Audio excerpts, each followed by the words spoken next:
And away we go. 4-0 takes on 2-2. The Cincinnati Bengals hosting the Seattle Seahawks.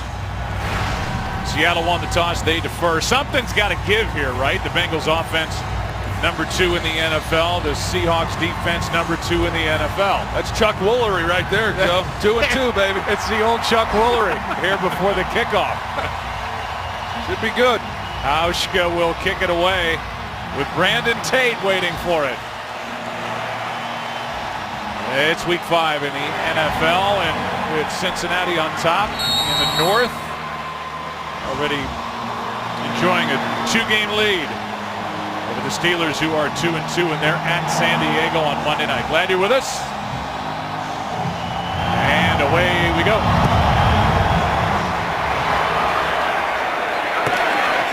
Bringing it out is Tate.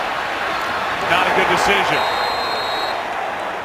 Well covered downfield. It's McCray on the tackle for Seattle. And here comes Andy Dalton. Can't get off to a better start. Well, I guess you can if your name's Aaron Rodgers, because Andy Dalton's quarterback rating is number 2 in the NFL to Aaron, and he's just never played better in this league. He's playing terrific. He's getting the ball down the field. He's been very accurate with his throws, especially the balls down the field when he's had his opportunities. Big game last week against Kansas City.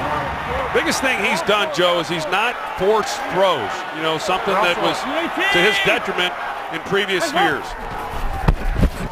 Start with a throw, and open for the catch is A.J. Green. Working on Kerry Williams. We'll look at some of the offensive players. Maybe on the far right, Andrew Whitworth. Good offensive line here in Cincinnati. And that big weapon of A.J. Green on the outside. 2 good backs, Jeremy Hill and Giovanni Bernard. 2nd and 2.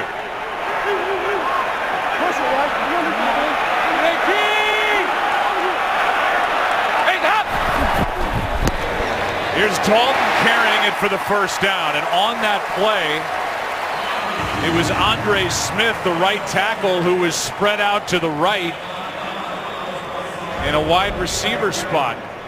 Yeah, they split out both tackles. They split out Andre Smith to the right. They go Andrew Whitworth to the left. They keep the ball with Andy Dalton. An excellent job by their right guard, Kevin Zeitler, making a key block. And Seattle didn't know what to think of that. Out of the mind of Hugh Jackson, the offensive coordinator for Cincinnati. Handoff is to Hill. And the young big back, 6'1", 235, who had over 1,100 rushing yards and finished the season last year red hot. No gain. Rubin on that stop. He's not listed here, but you look at the group, and obviously the attention always goes to the secondary. Sherman made his first start in the NFL against the Cincinnati Bengals and did a good job against A.J. Green back in 2011. Dalton out to his right. That's Green, and he was working on Sherman. Drove him deep, came back for a 14-yard completion. Well, how do you combat that pressure that Seattle's able to put on quarterbacks? And you move the pocket. This is an excellent job off of play action. They get Andy Dalton out on the edge. He had 2 chances right there. He has A.J. Green, his big play wide receiver, along the boundary, which he takes. He also had Ryan Hewitt work in the middle of the field and was open himself. We're going to that same look again here, Joe, with Andrew Whitworth split out wide as a wide receiver. And they hand it off. Hill. Seattle defense not fooled. Bobby Wagner on the tackle, no gain. Seattle's pretty good usually at picking things up once they see it, and they obviously made some adjustments as to what was happening. Cincinnati had success the first time they went with it, thought they'd come back and see if they could get another positive gain, but Seattle plays it perfectly. That might be the last time we see Whitworth lined up in wideout. That's Bernard in motion. Dalton steps into it, has a man wide open.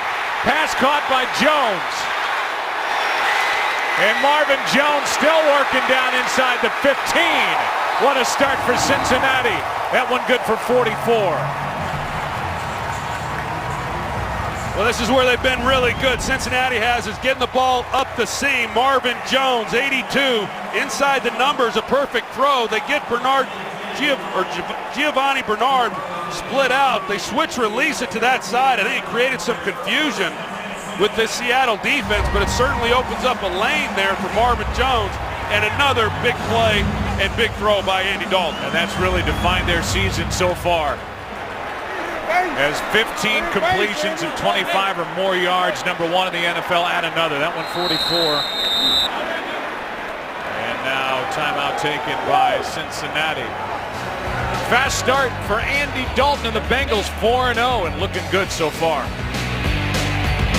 Game is sponsored by Southwest Airlines. Transparency, low fares, nothing to hide, only with Southwest. Second longest tenured head coach in the NFL, Marvin Lewis, in his 13th season here in Cincinnati. They've had regular season success. Still waiting for something magical in January. First down. Dalton, wide open, touchdown Eifert.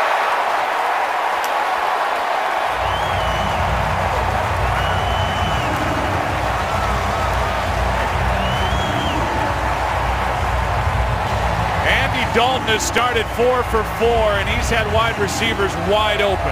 We're going to see that he comes off the ball, and there's just no linebacker that picks him up, so he's able to go right down the field. Just a blown coverage by Seattle, and we saw the big play to Marvin Jones that got him down here in this position. That's the one thing that this Seattle defense has had some issues with here in the first part of this season, is giving up big pass plays, 2 big breakdowns that lead to the touchdown.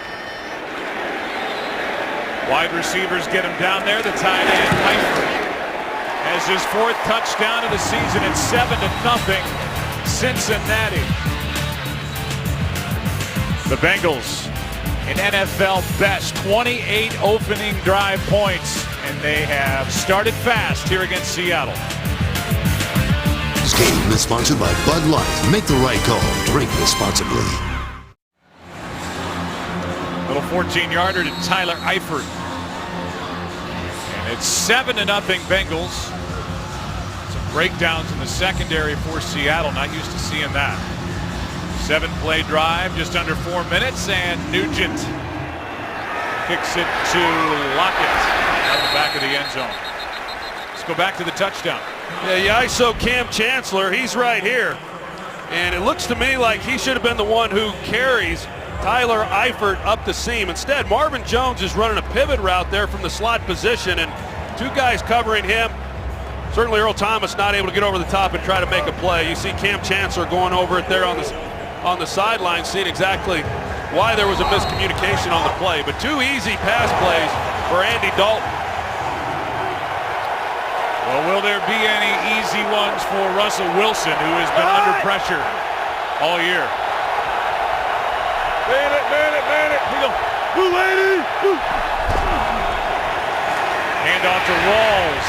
Bounces it outside. Good start for Rawls. Last week against Detroit, 17 carries, 48 yards, and again, he's the feature back. Playing instead of the injured Marshawn Lynch, out for the 2nd straight game with a bad hamstring. Sacked 18 times, tied for the most in the NFL is Russell Wilson, and that's for a guy who can escape some pressure. So that offensive line has really struggled. He sacked 6 times on Monday night. That number could have been 12 if he wasn't as mobile as he is. Now to the right side, Rawls fights to the 29, 3rd down and 1 coming up. If we look at some of the faces, we'll highlight the guy on the right, and that's Nowak, who was the first-year starting center, former defensive lineman in college, practice squatter last year, and he's had his hands full. Yeah, he had a rough night on Monday night with some of the errant snaps. It certainly allowed Detroit to get back into the ball game. He's got his hands full here today. That entire offensive line does. And that Cincinnati defensively, well, that defensive front, they have been outstanding through the first 4 weeks of the season. Handoff for the first down to Rawls. So 3 straight handoffs as the Seahawks try to establish that ground game here early. Yeah, I think if you look at Cincinnati defensively and the things that they've been able to do, overall the numbers look pretty good. Their run defense, but when you dig in a little bit deeper, San Diego, they were able to run the ball pretty effectively. The Chiefs ran the ball pretty well against them too. So even though Seattle has had some of their issues, along that offensive line. They're going to try to stick to that running game and do so without Marshawn Lynch.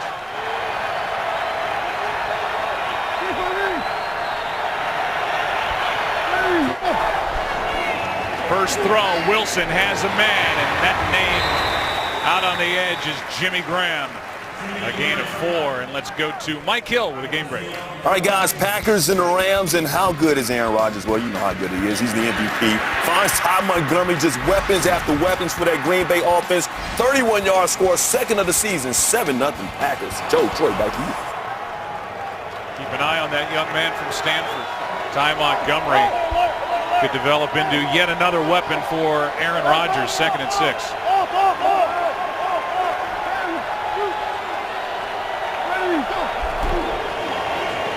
Handoff is to Rawls, and he breaks free for a first down. Still going. What a good run for the rookie out of Central Michigan. A college free agent picks up 23. Well, some of the things that this offensive line has struggled with is some of the combination blocking. You're going to see the left guard, number 68, Justin Britt, who does a good job helping with his center, Nowak, and then he moves up to the next level, and it creates some running lane then for Rawls, and that's a nice job of running the football. Season long for Thomas. 23-yard carry. Wilson steps through it. And now will carry it inside the 35, and he will hop out of bounds inside the 34. Forced out by A.J. Hawk, and the Seahawks answering what was an impressive opening drive by Cincinnati.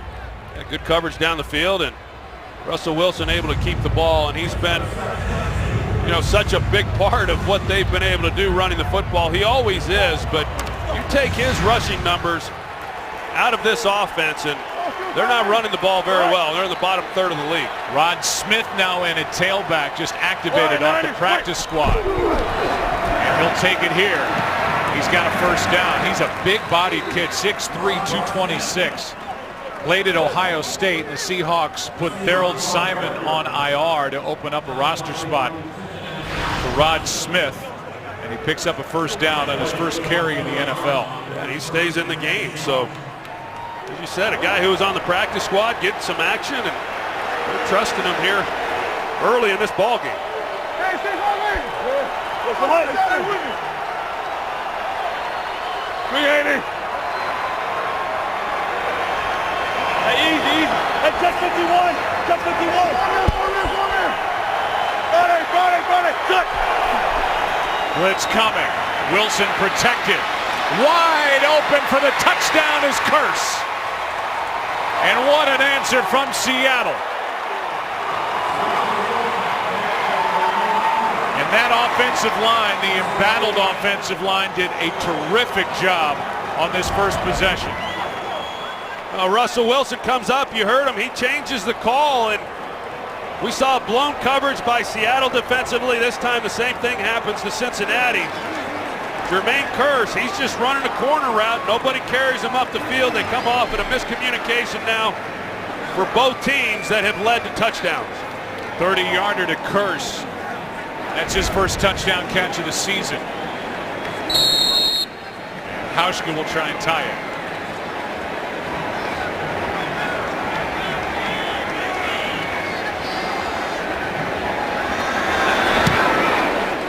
Which he does. Still over 6:30 left in the opening quarter. Good start for Russell Wilson. Jermaine Kearse says it's about time. 7-7 in Cincy. This game is sponsored by Chevrolet. Use hashtag iDrive4 and we'll contribute $5 to fight breast cancer.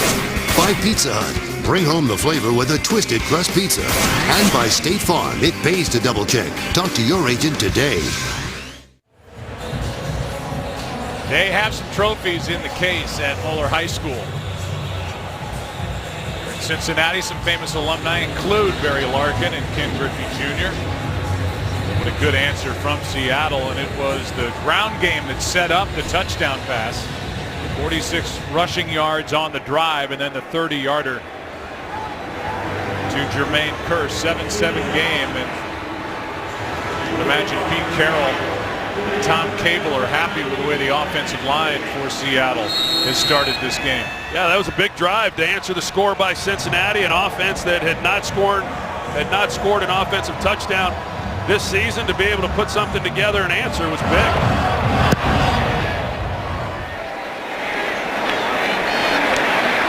Bringing it out again is Tate, and again can't get to the 20, barely made the 10. And the Seahawks are covering these kicks awfully well. Again, McCray. 7-7, Cincinnati with the football. Well, for the Seahawks defense, first touchdown they have allowed in their last 23 opponent possessions. That was against the dynamic combination of the Bears and the Lions. Now they're taking on one of the best offenses in the NFL. 7-7 game as the Seahawks answered. Drive starts at the 11. Hill on a bit of a delay. Penalty flag flies. This is a crew that calls a lot of holding penalties. Ruben, there's a penalty flag on the field. We have one here. Holding. Offense. Number 81. Half the distance to the goal. Replay. First down. It's the first penalty flag thrown all game. John Perry, his crew averages calling over 20 fouls a game. And this group has called 25 offensive holding calls, which is by far the most this season. And it was against Tyler Croft. I think that all the people at home are saying that. You could probably say that about a lot of these officiating crews. Really remarkable how high the penalty count has been this season. Record-setting pace. We're good. We're good. We're good. First and 15. 18. Hands up.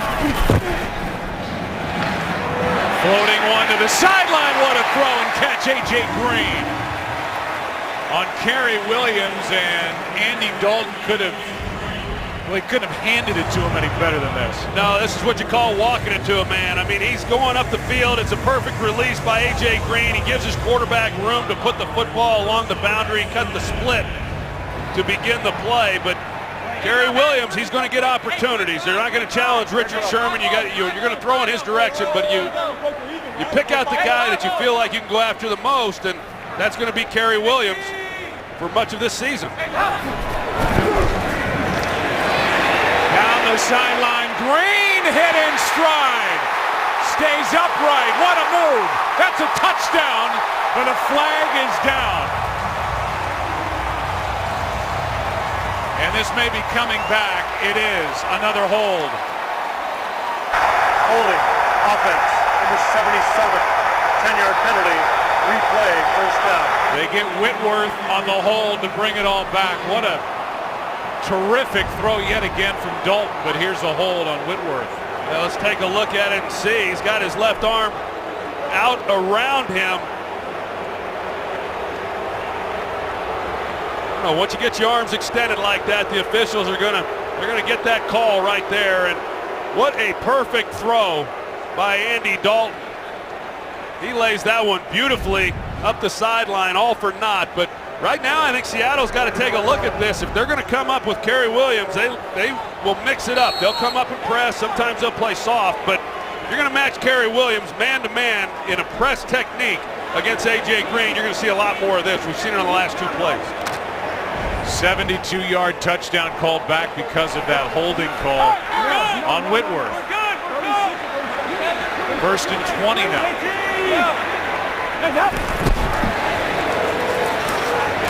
Handoff, right side, Jeremy Hill. Pretty well played up front. Richard Sherman coming up to make the stop, a gain of 5. It's just remarkable, the accuracy that Andy Dalton has shown this year on the deep ball. I mean, he's come in, and they do get the ball more vertical, and you touched on it when we came into this game, Joe, more than most teams. Today you're seeing a lot of horizontal passing. I think Hugh Jackson has taken advantage of the weapons that he has, getting the ball vertical, and when you're playing against a defense that likes to play aggressive press coverage like Seattle does, you're going to get some shots. But Andy Dalton has been on the money here in this first quarter. Now over the middle, pass broken up. Intended target was Tyler Eifert. Bobby Wagner best middle linebackers in the NFL is there defending. Ooh. May have gotten there a little early, but no call. Yeah, Bobby Wagner is terrific. You hear the crowd react to it. They saw it just now for the first time in stadium, and it was close. But Bobby Wagner, who missed some games last year, noticeable in the games that he was not playing, especially in run defense, much like the difference we've seen the last 2 weeks with Cam Chancellor back. Kevin Zeitler now comes off the starting right guard. Eric Winston will take over. There's Hugh Jackson. He is one of the more creative offensive coordinators around the NFL. We've seen some of that creativity already, and now what will he dial up on 3rd and 15? With a new right guard. Bernard will carry it. 4th down.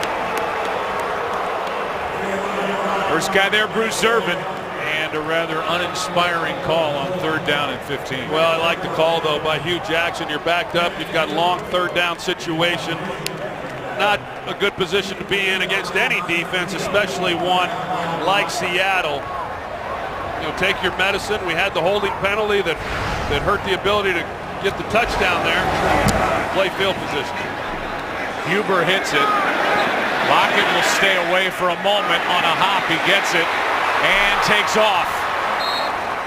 Dragged down across the 35. They'll mark him at the 37. P.J. Dawson on the tackle. This hold by Whitworth erased a 72-yard strike from Dalton. So we're still tied in Cincinnati at 7. Seattle in this tie game, they take over at their own 37.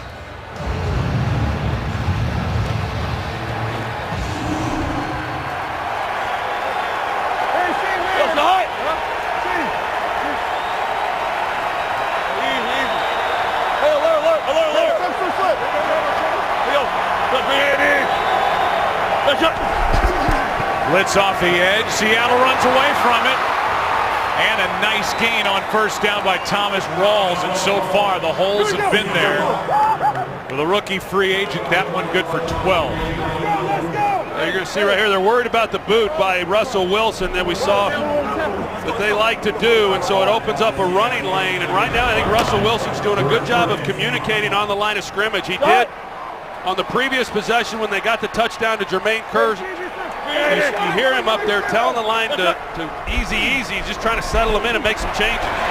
Sliding down behind the line of scrimmage is Thomas Rawls. A loss of 1.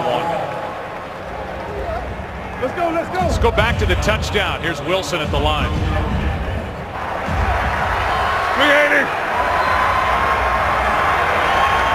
Hey, easy. Hey, touch 51. Touch 51. There's a touchdown throw that he gets off of it. So when he's saying easy, he's going to change protection at the line of scrimmage or the play. That time protection, they work to the linebacker. They pick up a blitz off the edge, and they got the touchdown. Wilson able to just get outside the pocket and throw it away. Graham the closest one to it, and it was Dunlap who showed his speed as he chased down Russell Wilson, who kept it on that little rollout. Dunlap is a good one.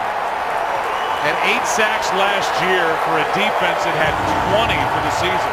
Yeah, he had a good year last year, off to another great start this year, leading the team in sacks, and it's going to be his job to try to keep Russell Wilson in the pocket like he was able to on that last play.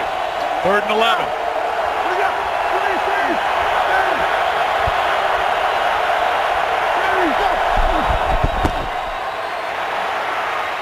Wilson comes underneath. He's got the tight end Luke Wilson, but he's brought down short of a 1st down, a gain of 8. Denard on the stop, 2nd-year player out of Michigan State. And Darquez with a good tackle to hold Luke Wilson short of the line to gain. And now Brandon Tate will wait for the punt from John Ryan. Yeah, Brandon Tate going to see if maybe he can get the ball to this offense with a little better field position than they've had the first 2 possessions.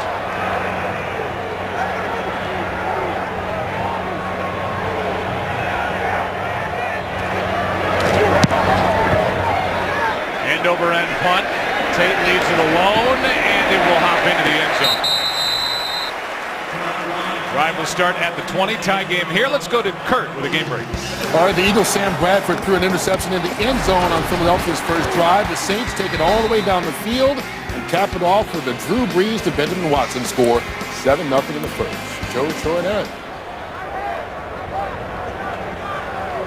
Kurt, thanks. Well, the ALDS returns to FS1 tonight, Game 3 between Toronto and Texas. There's the pitching matchup. Don't miss the action. Only on FS1 and streaming live on Fox Sports Go. Well, if that game's anything like Game 2, wow. It's going to be great for the viewing audience on Fox Sports 1. Pretty good stuff. 14-inning affair. 2 games to nothing are the Texas Rangers. Here's a quick throw and a completion. That's Jones. Dragged down after a gain of 6. Meanwhile, speaking of interceptions, Aaron Rodgers has thrown a pick at Lambeau Field. No way. Like stop the presses. His first one since December 2nd of 2012. 587 attempps, and he threw one to the Rams. And what did I see, like 50 touchdowns since that time or something? And no interceptions. He has one today. 2nd and 4.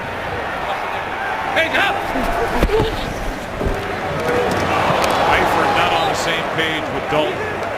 3rd and 4. We saw Marvin Jones on that previous play with the reception, and certainly a lot of people talking about the play of Andy Dalton and how much better it's been this year. I liked him when he was coming out of college. That was a great 2nd-round pick for the Cincinnati Bengals, but as we talked about on Friday, it comes down really to this team, and Andy Dalton's going to be judged on what happens in January, where he is still looking for his first playoff victory, but you still got to get to January, and it's been a great start, but one of the reasons why is because of a guy like Marvin Jones, who missed all of last year.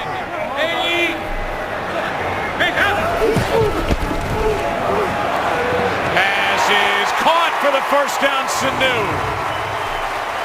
And not only has Dalton started 4-0, but he has the best quarterback rating in the NFL on 3rd down.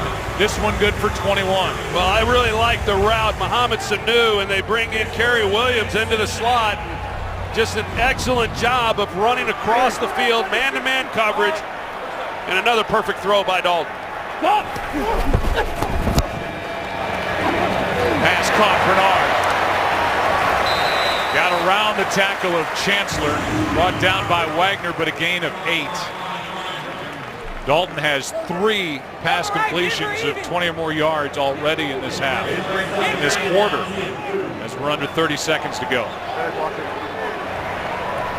Richard Sherman, who typically stays to the opposite side of the field, they've got him moving, and you just don't see that much from him. So Pete Carroll and that defensive staff said we got to adjust some things, and now they've got Richard Sherman moving and playing both sides of the ball.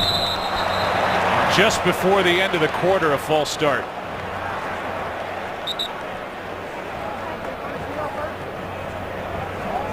False start. Offense number 65. 5-yard penalty. 2nd down.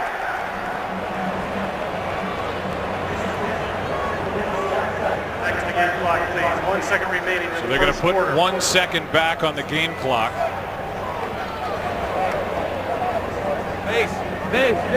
Meanwhile, when Richard Sherman matched up against the Bengals, he did not go with A.J. Green back in 2011 in that first start in the terrific young career of Richard Sherman. But after the way the first quarter unfolded, Sherman has switched sides, and he's looking for number 18.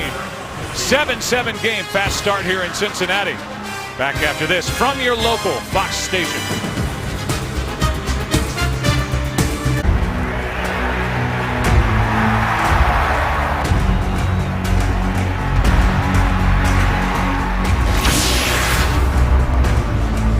It's a sold-out crowd here at Paul Brown Stadium, 65,000 plus.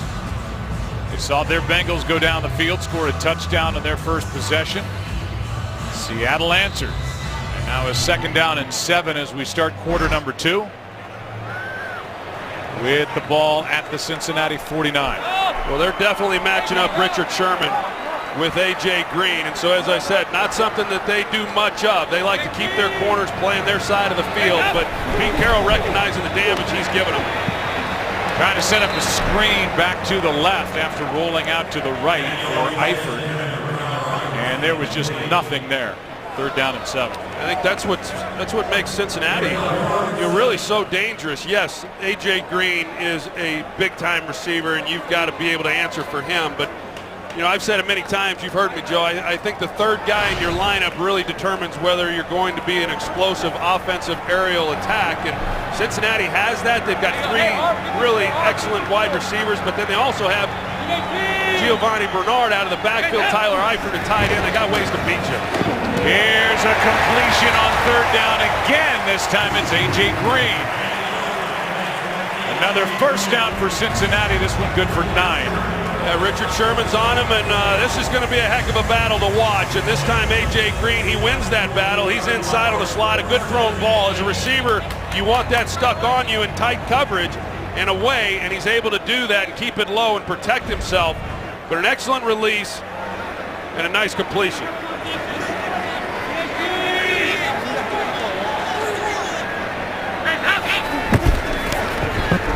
Quick throw, dangerous throw, and Jones is wrapped up immediately by Deshaun Shedd. What a good play by number 35, who is filling in at that slot, that nickel position with the depth because of injuries really tested here for Seattle. Yeah, he's done a nice job, and he did an excellent job on that play. We see it so many times. These offenses coming out and throwing that quick pass out to the wide receiver. He read it beautifully, and he got there before the blockers could get a hand on it.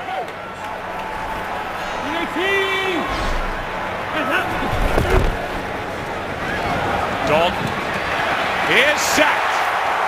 Back on the Bengals side of midfield, and it's Cliff Averill. And a loss of 7.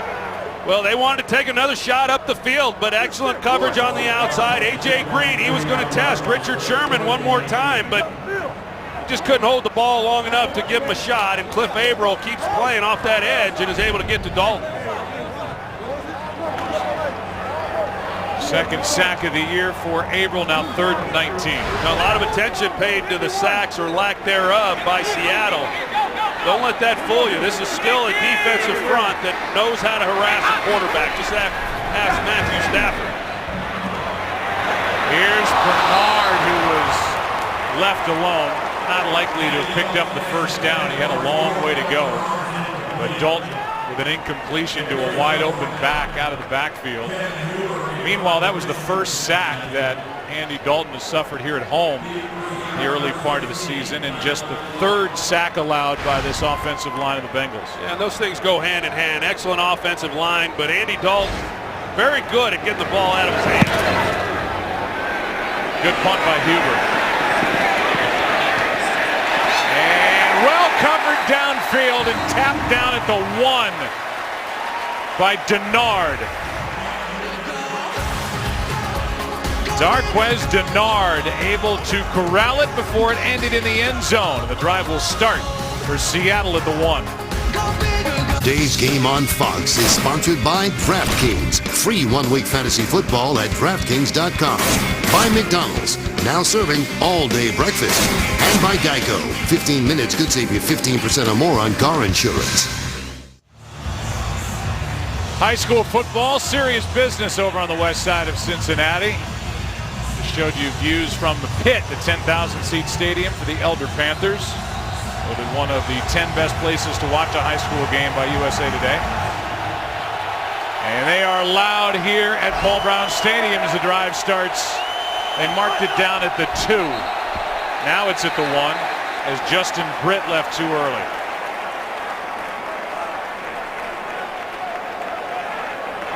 Ball start. Offense number 68. Half the distance to the goal. 1st down. Well, the good news about that is you don't get hurt much. Half the distance to the goal. They're pretty much on the goal line already.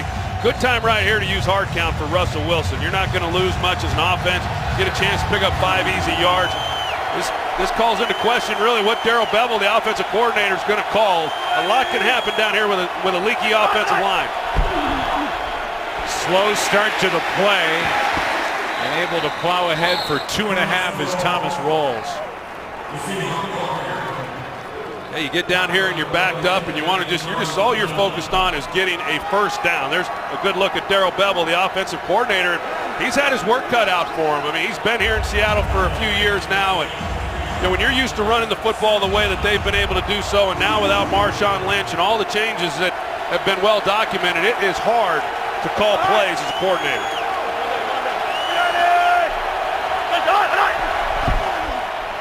Second and 9 Rawls again. Out across the 5. Atkins on the tackle, a gain of 3, a little breathing room for Seattle, and a 3rd and 6 coming up. Yeah, a little breathing room, because you're not leaving your punter much room if you don't get it going off of that line, and a lot of bad things can happen. Now we're going to see whether or not Seattle is going to be willing to try to get the ball down the field and pick up a first down, or if they're just going to be content running the football and seeing if they can pick it up that way. Maybe they move Russell Wilson out of the pocket. Fred Jackson checks into the backfield. 3rd down and 6.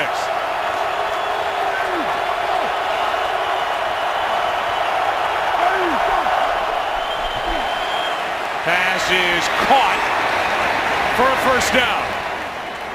That's Kearse, who's got a touchdown, a 30-yarder, which tied the game at 7. This one good for 8, and that's a big first down for Seattle. Well, this is an excellent job by Kearse. That's not an easy catch for him to make. You'd like to have that throw right on your body, knowing that you're between 2 defenders, but he goes up, snatches it out of the air, and just an excellent job in order to pick up the first down. One of many free agents, undrafted players on the outside for the Seahawks.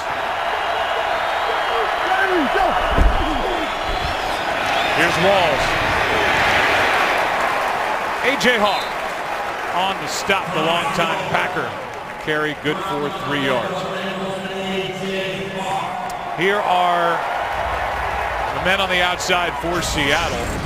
And there's only one real draft pick, and that's the rookie Tyler Lockett. But Baldwin, Lockett, that's Ricardo, Matthews, and Kearse, all undrafted. A lot of undrafted guys. They've signed surprise free agents. You know, they went out, they got Percy Harvin, they got Sidney Rice. Those things didn't work out for them, but they've had a hard time developing a top-notch wide receiver. Wilson keeps it, doing all he can. Still looking to get rid of it. He's going to hop out of bounds. Forced out by Jones, a loss of 1. Pressure by Michael Johnson, who is back in Cincinnati after a year in Tampa Bay. That's a lot of running around for not much to show for it. We talked about the night that he had on Monday night. Made a lot of plays and was able to avoid a lot of sacks there against Detroit, which certainly helped this team. But then you've got to take some of the bad that comes along with it. 2 costly fumbles, one of them being on the snap, but you got to be careful. That goes down as a sack. 3rd down and 8.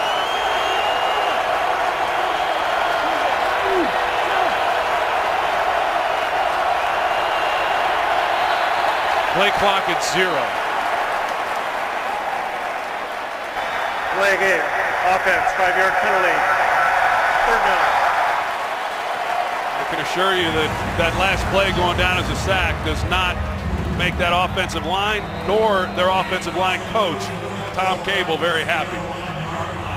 Knowing that as a quarterback you can get rid of the football, and that'll be a sack. No one will remember it. There's Tom Cable there, and talk about a guy who's had his work cut out for him. I mean, the things that Seattle has done and who he's had to try to develop that offensive line really speaks to how much he's respected and thought of within that organization. 3rd down and 13. They run it with Fred Jackson. 4th down. Somehow Jackson able to bounce back from a high ankle sprain. And here he is playing a week later. He gets 5. But with the defensive stop, it's 4th down, and the Bengals will get it back. Yeah, Fred Jackson, he's pretty incredible. To come back from that high ankle sprain. He had some nice runs last Monday night. We didn't expect to see him here today, but he's getting a little bit of action. I like the call by Bevel, much like we saw Hugh Jackson call on the other end for the Bengals. 3rd and long, especially on the road. Take your medicine and go play defense. Ryan looking for a good one, and he found it. He drives Tate back inside the 25. Well played downfield. And wrestled out of bounds, out across the 30 by Ricardo Lockett. is Tate after a 64-yard punt. Get me more on Andy Dalton, says the television audience. His career timeline: born in Katy, Texas in 1987. Was the Rose Bowl offensive MVP for TCU in 2011, then drafted in the second round. He's lost the wild card game every season. This is his best start, 4-0. First time the Bengals have started outside their own 20. And they complete to A.J. Green. Even with Richard Sherman on his typical left side, this one good for a 12-yard completion. Well, it's pretty obvious that, you know, they like A.J. Green, because even though he's up against their best corner, they say, hey, Richard Sherman, he's going to win some of these battles, but my guy's going to win some too. And I've been in that situation. I had Michael Irvin going up against Deion Sanders, arguably the best corner in all of football. You still got to throw it to your guy. Andy Dalton is, and A.J. Green's winning on the routes. Hand off to Bernard. Well played. I'll go back to Andy Dalton. I talked about it a little bit earlier. I was certainly very familiar with his career in college, playing there in Fort Worth at Texas Christian University. I liked him coming out. I thought it was a nice pick here by Cincinnati in the second round. But I'm even a bigger fan after his recommendation last night for our restaurant meal. We went to Soto in downtown Cincinnati. How good was that? Well, first of all, we paid, so there's no payola involved in that. You're looking for free appetizers. 2nd and 11. It's good, though. Dalton flushed out and brought down from behind by Bruce Irvin. And there was a right arm around the neck of Andy Dalton on the tackle. That was vicious from the backside. No sack. A run of 2 yards. Gio Bernard, he does an excellent job of coming over and making a play. And you see the hit then on Andy Dalton. Wow, headgear comes off and everything else. And it's physical. And Andy certainly knows what he's up against with this pass rush. And that the ball's got to get out. On 3rd down, penalty flag is thrown. Marvin Jones, the intended target, down the sideline, but this is a hold against Seattle. It'll be a 1st down. Prior to the pass, holding, defense number 31. 5-yard penalty, automatic, 1st down. Well, they match Cam Chancellor right over Tyler Eifert. He's going to do a little stutter move and then try to get up in the seam, and Chancellor, recognizing that he's beat, he overplayed it. They get him on the hold. This Seattle team was heavily penalized last year. They led the NFL with 130. They've been good in that category so far this year, but that's a 1st down by penalty on Cam Chancellor. Hand off to Hill. Hill hit by Chancellor, picks up 5. You know, Jeremy Hill last year had a nice rookie season, over 1,100 yards rushing, and you know, a lot of those yards, in talking with Marvin Lewis, were with a fullback lead blocking for him. And some of the struggles that he's had earlier this season were when he was asked to run the football from a 1-back set. Right now you see Ryan Hewitt at the fullback position, and that's where he's most comfortable running the ball. Doesn't work this time as Mebane comes through to make a play. And it'll be 3rd down. Good play as Jeremy Hill is dragged down for a loss of 3. It's an excellent job by Brandon Mebane, who missed quite a few games to end the season last year. He's a physical guy in the middle with great quickness, and was probably having his best year at the time of his injury, and he's certainly has helped this defense this season. He missed last week against Detroit with a groin strain, but he's back. Good play. 3rd and 8. Bennett came across. Neutral zone infraction, defense, number 72. 5-yard penalty, 3rd down. Well, penalties are nothing new for Michael Bennett. He led the team in penalties last year. He leads the team in penalties again this year, and he's a great player inside and just trying to get a jump on the ball, and Andy Dalton doing a nice job with the cadence. Brings up 3rd down and 2. can go a long way with a quarterback who's #1 in the league in quarterback rating on 3rd down, and that's what Andy Dalton is. We got Kerry Williams on down here at the bottom. He's on A.J. Green, looking left, and now pulling it down. Back over the middle, 1st down, Bernard. On a 3rd down completion from Dalton, good for 10, working on Kerry Williams. He made the tackle. This is a great example of why Andy Dalton has been so good this year. First on the outside, he doesn't go to A.J. Green, but he gets pressure just as he's about to let it go, but he knows exactly where Bernard is going to be and gets it to him. It's just an excellent job on his part of knowing where his check down is. Under 4 to go, 1st half. Here's Hill. Wrestled down at the line of scrimmage by K.J. Wright. K.J. Wright, the player who committed the illegal bat in the end zone last week, so he's heard enough about rules in the NFL for a week. 2nd and 10. Yeah, now they're talking about, around the league anyway, of reviewing everything, which is kind of what I said to begin with when they talked about instant replay. If they can't review all the plays all the time, then kind of what's the point when you know what should have been called and they can't change the call. But it was a nice win then for Seattle. Handoff to Bernard. Good play by Earl Thomas. And Thomas saved a 1st down and maybe more as Thomas closed on that fast.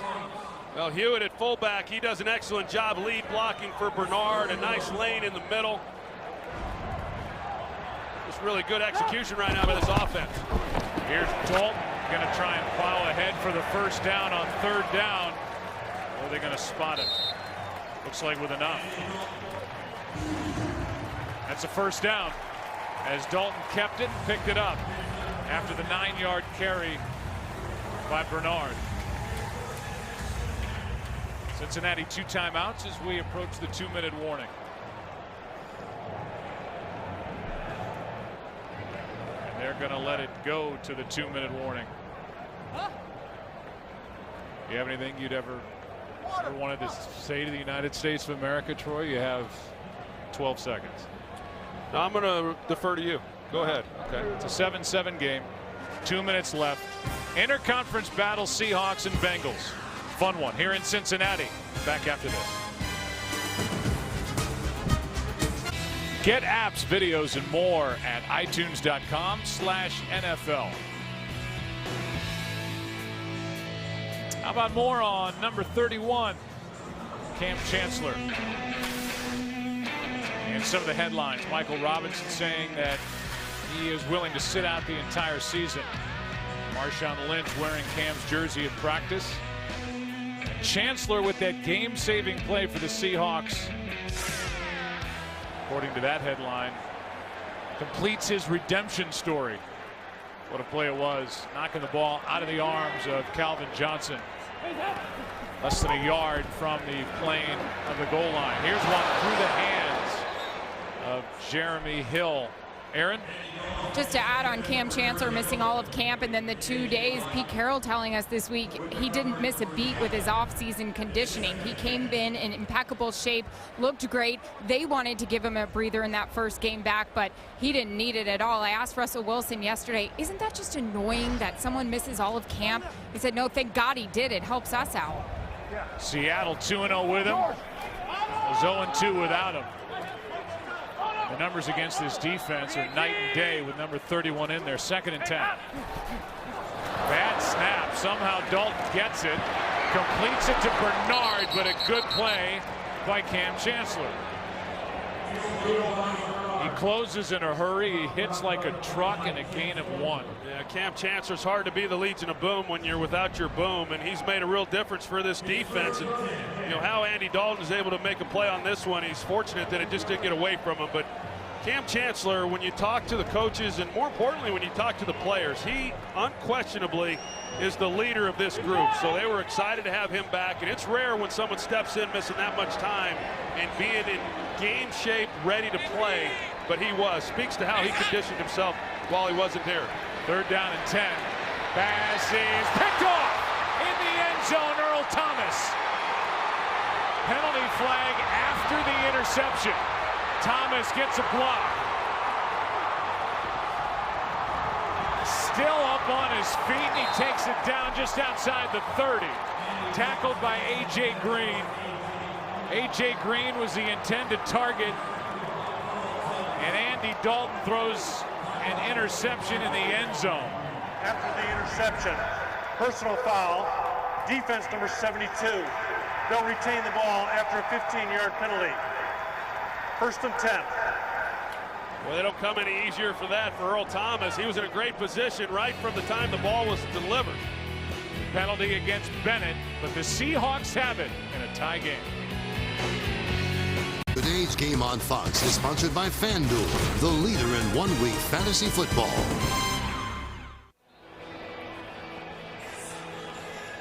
Well, the interception comes for this Seattle defense. It's the first one that they've had this season. I know that's hard to believe. Here in week 5, you're used to Seattle racking up picks, but the penalty against Bennett is huge. Instead of having it just outside the 30 of Cincinnati, the ball's back inside the Seattle 20. 51 yards of field position lost because of the penalty.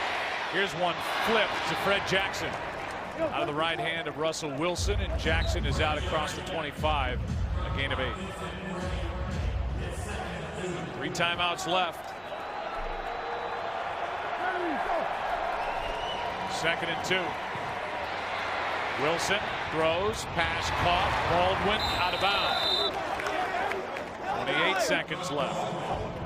Back to the interception. Yeah, he had a chance at Gio Bernard in the flat, and then he's got A.J. Green. But the guy you got to keep an eye on then is Earl Thomas at the safety position. So he decides to pass up Gio Bernard and get one into the end zone, but he loses sight of Earl Thomas, and he can make up a lot of ground, but he was cheated way over to that side.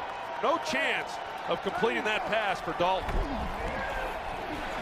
Pass caught, Baldwin, and he hangs on after the hit. And a big hit put on by Iloka.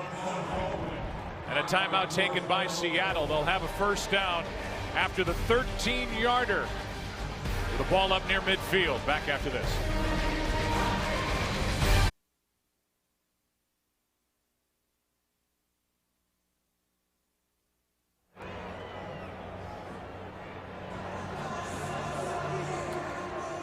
Well, there's Pete Carroll. Some decisions to be made here. The field goal from this spot would be a 68-yarder. Hauschka's career long is 58. What's coming up at halftime, Kurt? Coming up on the Visa halftime, Aaron Rodgers and the high-powered pack host the Rams. Joe Flacco uses his legs against the Browns, and Jameis Winston takes on the Jags in a Florida feud. Those highlights and much more coming up at the half. All right, Kurt, here in Cincinnati, the ball is right at midfield. 21 seconds left. And Seattle needs more yardage to have a realistic shot at a field goal attempt. Stephen Hauschka, one of the best in the game now, is 3 for 3 from 50 or more yards. His career long, as I said, 58. And right now they need 10 yards from this spot to get into a position for that.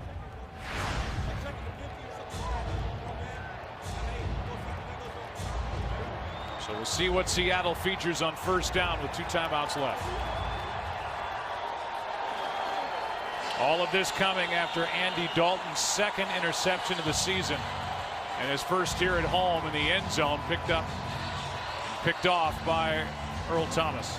We saw Jimmy Graham, and got a ball thrown to him to open up this game in that first possession, but haven't heard much from him.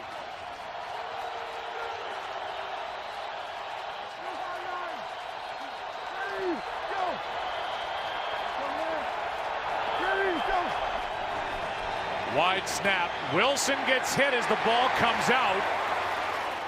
No signal yet. And now finally John Perry blows his whistle and says incomplete pass. It was Dunlap who made the play. Carlos Dunlap, he comes off the edge, and Garrett Gilliam is going to slow that down. He didn't do a very good job. You see the jump that Dunlap gets off the ball, and he's right into Russell Wilson. And it looked to me like Wilson was trying to get the ball to Jimmy Graham on the play, and It's a similar hit that Drew Brees has taken that caused some shoulder issues for him, but Russell Wilson appears to be fine. Another wide snap by Drew Nowak. The new center. This one's better. He's been plagued with that. Now Wilson in trouble. He's going to float it. He's got Lockett inside the 30. And with 10 seconds left, timeout Seattle. Tyler Lockett with just his second catch of the season. The rookie good for 22. And a good job by Wilson to keep his eyes downfield. Yeah, and that's what he has to do. I mean, knowing that the pressure is going to get to him, he's got to be able to navigate those rushers. An excellent job on his part. And Tyler Lockett, who had lined up on the left side of the field, he's working all the way across and is able to free himself open, and Russell Wilson finds him. Wilson now 8 for 10 for the game, 4 of 5 on this drive. The Visa halftime is coming up. But Seattle is in a position for points and a lead here at the end of the half after the pick by Thomas.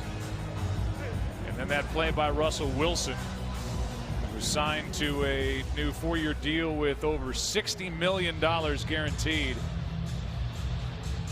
Chancellor had his holdout. That ended without a new deal. Andy Dalton, he's had his contract extended. And he's wondering if this will be points off the turnover for Seattle.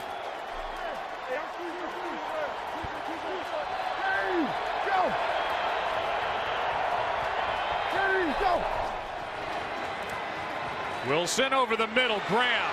He's down inside the 10. And a timeout will be taken by Seattle, their final timeout. Yeah, it was a nice job of Russell Wilson, knowing that there's 10 seconds on the clock. And, you know, Jimmy Graham, he had to get going right towards the goal line. If you start running side to side, all of a sudden, if you don't score, you're going to run down that 10-second clock. So an excellent job by Seattle of being able to maneuver the ball down the field, get the ball here to Jimmy Graham, and set up a short field goal attempt for this Seattle team. The secondary for Cincinnati was all pushed back, and they just had to keep Graham out of the end zone, which they did. Jimmy Graham, 2 catches in this half, 26 yards, and Hauschka now with a 24-yard attempt. Russell Wilson was 5 for 6 on that drive for 76 yards. Cincinnati, a team that has dominated the first half so far this season.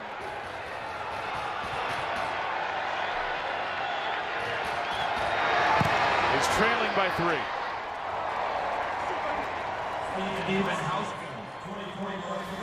Well, the Seahawks came into this game surprisingly with no interceptions this season. They get one, and it's Earl Thomas, the veteran safety, giving Seattle a chance. And they took advantage. 10-7, Kurt, all yours. We're at the half. Today's excitement brought to you by Nissan.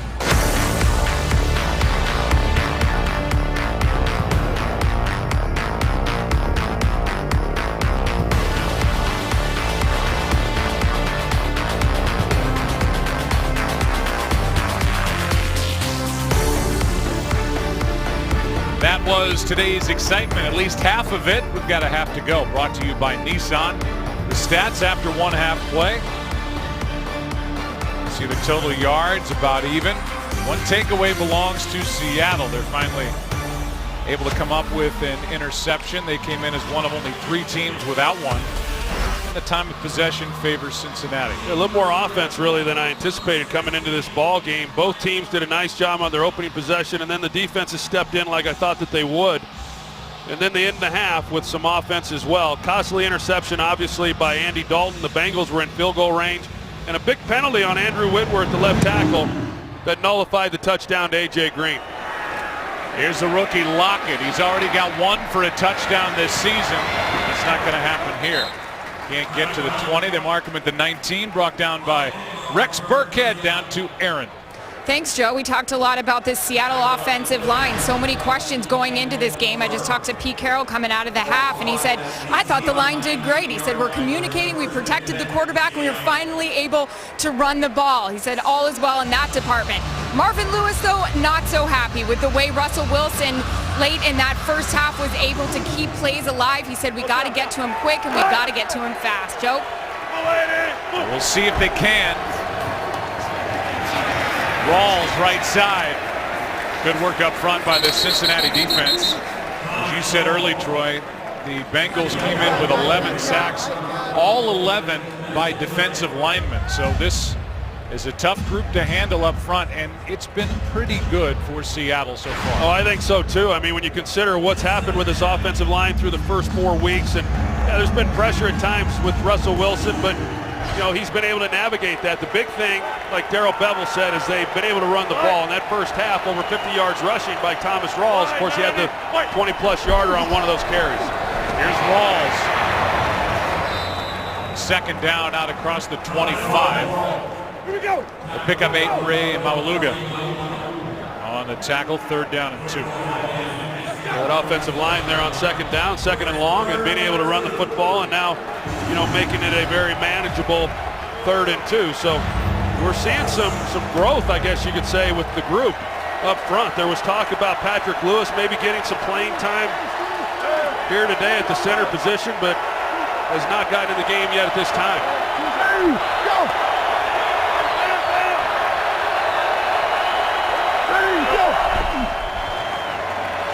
On third down, pass is caught by Graham for a first down. Third catch for Jimmy Graham. Everybody's been obsessed with how many targets and therefore how many catches Graham has had so far. He's still trying to figure out the offense and be able to just react instead of think out there for Seattle. He's been criticized a lot here in the last few weeks about his lack of blocking. That's not why they traded for him. He wasn't blocking in New Orleans either. He is being asked to do some things differently, but he's having to learn some things in the passing game as well. Rawls brought down by Ray, a gain of 5. You watch him, Joe, and when he's running routes, he's not running routes with the same confidence that he did there in New Orleans. He and Drew Brees, they had a great relationship, knew exactly what the other one was thinking. That takes a little bit of time to develop. I thought it was interesting in talking to him the other day that it's a different relationship now with Russell Wilson. Drew Brees was like a big brother to him, and now, Russell Wilson and he have, came in the league about the same time, have both accomplished a lot of things, and he's being asked for the first time what he thinks about a lot of things. Here's Ron Smith, just activated off the practice squad. Second down and 5, he gets 2, third and short coming up. Maualuga on the tackle again for the Bengals. So far, Seattle 3 for 5 on third down. It's 3rd and 3.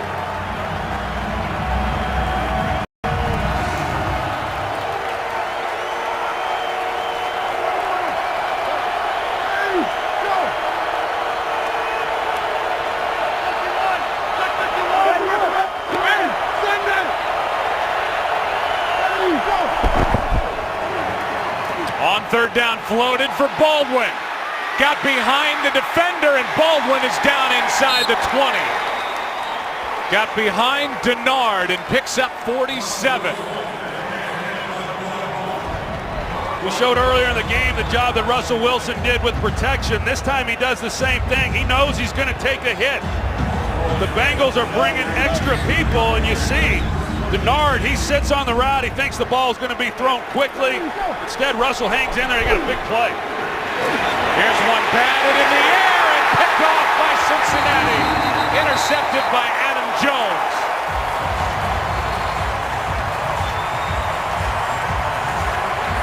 And now each side with an interception near the other team's end zone. Bengals take over as they trail by 3. For Adam Jones, pick number 2 on the year. Today's game on Fox is sponsored by Southwest Airlines. Transparency, low fares, nothing to hide, only with Southwest. By Burger King, kick off fall with a new Oreo Pumpkin Sprite Shake. By Corona, who invites you to find your beach. And by the Lincoln Motor Company and the entirely new Lincoln MKX.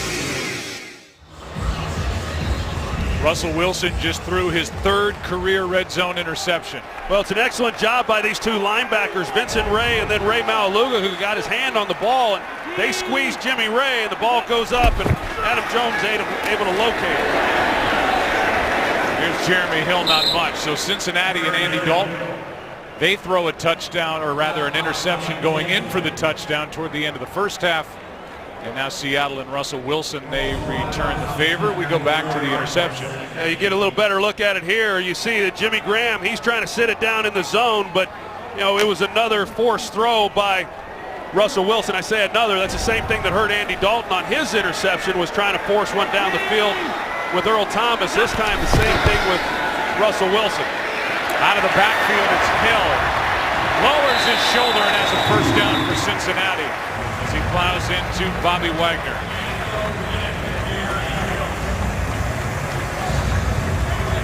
Yards from Jeremy Hill. They've thrown it to him a couple of times today. He came in with only one catch on the year. Not a guy who has gotten a lot of balls thrown to him, but that goes to Gio Bernard most of the time. He's their one-back guy, their third down back, but they say that Jeremy Hill has as good a hands as any of the backs that they have on the team. All the way out, all the way out. Good team! Good help. Hill gonna pick up the rate. Look at the squad, Joe, offensively for Cincinnati, and man, just what a lot of ways that they could come at you and beat you. Jeremy Hill, I like him, a physical downhill runner, and of course I've talked about Gio Bernard, but they've got a lot of different ways to create some matchup issues, and I think on both sides of the ball, really, it's no wonder that so many have looked at this team and have thought, hey, they can contend for the Super Bowl, and they're certainly capable. One of the most talented teams, certainly that we've seen in the last few years.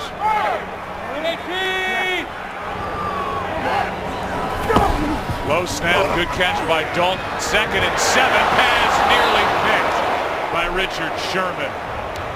A.J. Green, the intended target, 3rd and 7. I'm not sure what Andy Dalton was thinking on this play, because you've got to be really precise with the football. It looks like he was thinking, I'm going to make the back shoulder throw. A.J. Green was not anticipating it.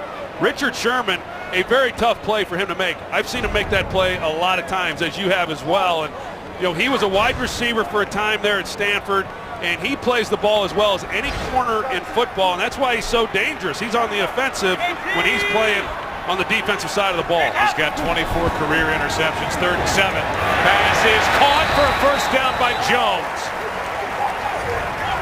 Kerry Williams defending, and another completion from Andy Dalton on 3rd down. Good for 8. Really good job, good ball placement. Excellent route, Marvin Jones. He gets inside. Not bad coverage by Kerry Williams. Very difficult to defend once the receiver gets inside position. This ball came out, and we're going to get a challenge now from the Seattle in the previous play. Sideline. We'll review the. This will be the 3rd challenge of the year for Pete Carroll. He has won 1 of the first 2. I think he's about to go 2 for 3. About to get the call. After reviewing the play, it's an incomplete pass. The receiver did not maintain possession of the football. The ball hit the ground. It'll be 4th and 7 on the right hash, 19-yard line. Please reset the game clock to 8:59. 8:59, the clock will start on the snap. Seattle is not charged with their first timeout. Good challenge by Pete Carroll. Play was a 3rd and 7 at the 19, ruled an 8-yard catch. And a first down, and with the reversal, it's 4th down. Huber to punt, Pro Bowler a year ago. We've seen teams punting away from Tyler Lockett.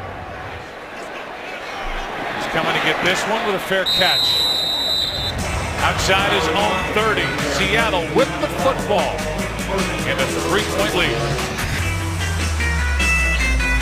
Today's game is sponsored by Verizon. Watch live local games with NFL Mobile only on Verizon.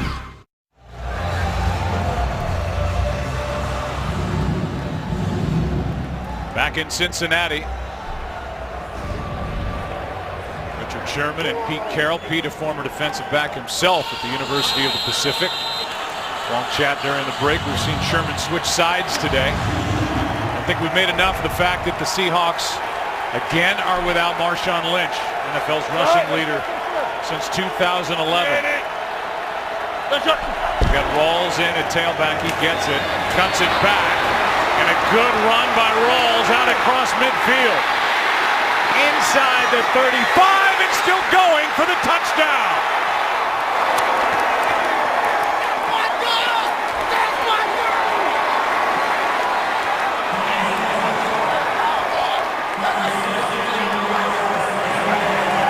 It's the first rushing touchdown, and it's a bigger lead for Seattle. And how about the offensive line and Thomas Rawls? They do an excellent job. Tom Cable, we saw him at the end of that play. He's got to be excited when he takes a look at how well this offensive line did in their combination blocking. They crush down the front side. They open up the backside with Russell Okung making a key block. And then it's all Thomas Rawls. Just one cut, he is off to the races. Just an outstanding job of execution. Reggie Nelson had a chance to bring down Rawls well short of the end zone. Rawls went through him. And this to make it a 10-point game.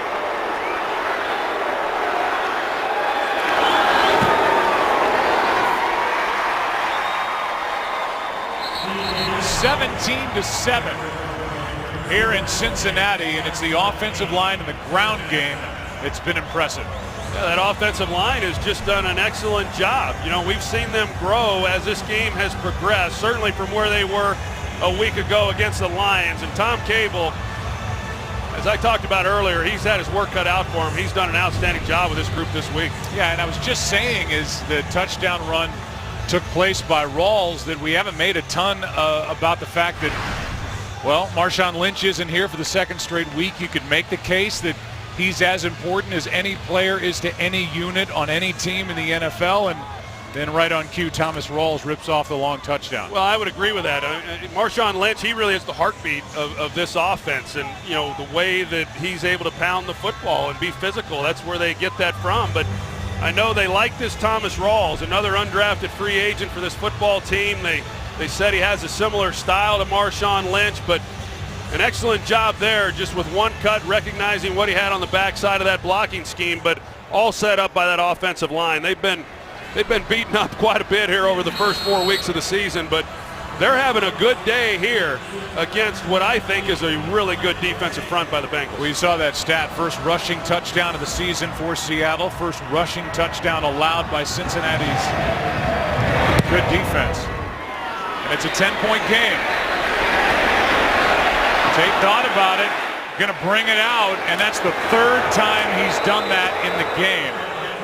And this crowd is getting frustrated with that. Brandon Tate with another poor decision. How about Rawls? It wasn't free and clear. Nelson had a shot at him, and Thomas just kept on plowing. He got the ball high and tight. They've taught him well there in Central Michigan and protecting the football. You know, obviously a play right there that Nelson has to make. And Tom Cable, and you think about it, since he's been in Seattle, they took J.R. Sweezy in the 7th round, a defensive lineman, and turned him into their starting right guard. That was a project for Tom Cable, and he's been asked to do the same thing with their center, Drew Nowak, who, as we know, struggled on Monday night. Played defense, moved to offense, playing center for the first time. But that's the kind of trust and confidence they have. Tom Cable is one of the best in the business. Eric Winston has taken over at right tackle for Cincinnati for Andre Smith. Try to get word on what happened to Smith as Bernard carries it right side for 4 yards. They're looking at the elbow of Andre Smith. So Winston, who filled in earlier in the game at guard, is now out at right tackle. By the way, that 69-yard touchdown run by Rawls, second longest run in the NFL this season. Ronnie Hillman, 72-yarder against the Vikings last week, is number 1. 2nd and 6.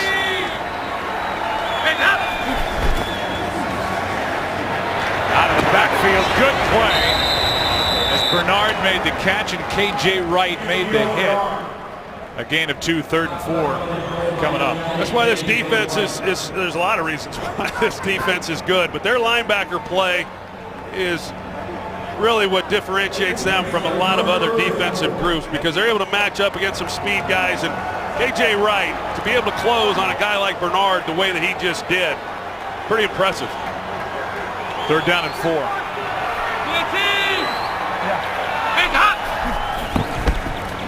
Pass is caught for the first down. That's Eifert. And he made the catch in heavy traffic, good for 5. Yeah, knowing you're going to get blown up and concentrate on the football and the bang play, but just enough for the first down.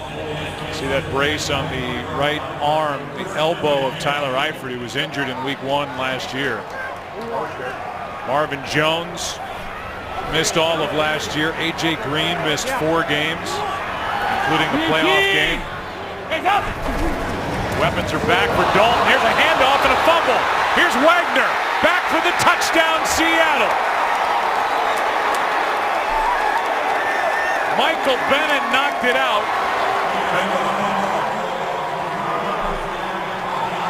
They tried to reverse it to Rex Burkhead. And Wagner gets the touchdown to open up this lead. Well, no fault to Burkhead. They don't block Michael Bennett. You're going to see right after the exchange, Michael Bennett is in the backfield. Nobody picks him up off the line of scrimmage, and it just surprises Burkhead immediately and not able to then to secure the ball, and Wagner there to pick it up. But I don't know if it was a blown assignment or they're just expecting to be able to influence Michael Bennett off the line of scrimmage. But he shoots the gap. As you see, they don't touch him at all. Not a good idea. Seahawks now have scored 2 touchdowns in 117 seconds to lead by 17. The 4-0 Cincinnati Bengals here at home in front of a sold-out crowd, but it's Seattle that's taken over, leading by 17 after the touchdown by Bobby Wagner. Well, this defense is playing now. They get Cam Chancellor back. They've got their first interception of the season today. Now a fumble return for a touchdown by Bobby Wagner.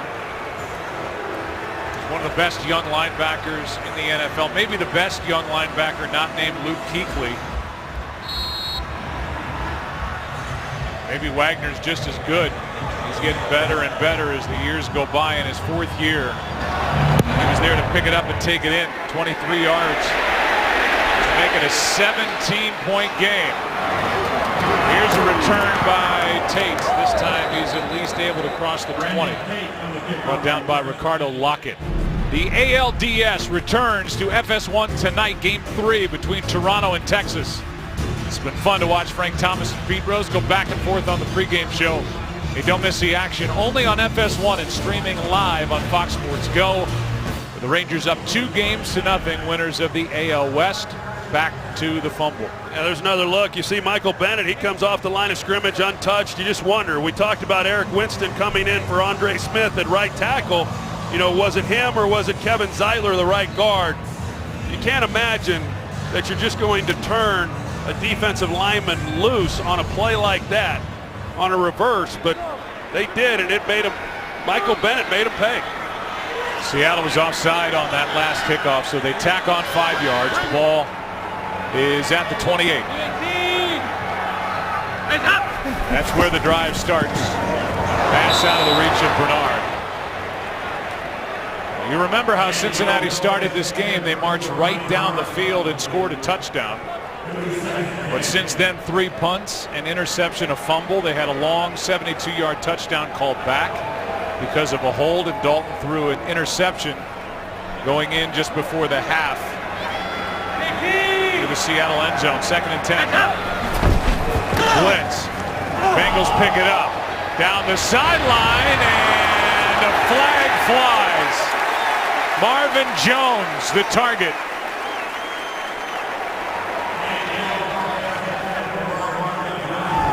Gary Williams incensed. He's back there in coverage. Now let's take a look at it. You see the arm bar right there. Number 26. And they get caught up with their legs. I think it was a good call, actually. You extend out the left arm like he did, and even though Marvin Jones was able to run through that initially, and then they get caught up, but I think it was a good call there by the official. You know, these Bengals, they're not accustomed to playing from behind. Coming into this game, less than 2 minutes of this season, we're playing from a deficit. Here's a ball that was tipped.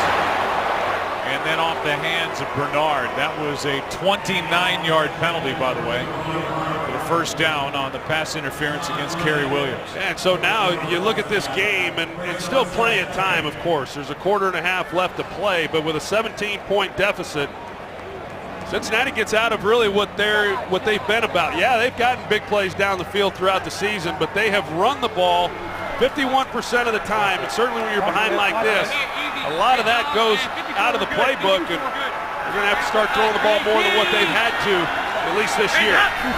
Andre Smith back in at right tackle, and a sack as the Seahawks defense keeps coming. Deshaun Shedd coming in from the secondary. He gets it, a loss of 5, and for Shedd, that's his first of the year. Well, they bring Shedd off the slot receiver, and Andy Dalton never sees it. Looked like the offensive line, they could have picked it up if they're directed that way. I don't know that they were, but nevertheless, they got a free rusher on Dalton, and he gets sacked. Bengals had allowed 2 sacks through the first 4 games. They've allowed 2 today. 3rd and 15 now. Dalton throws it away.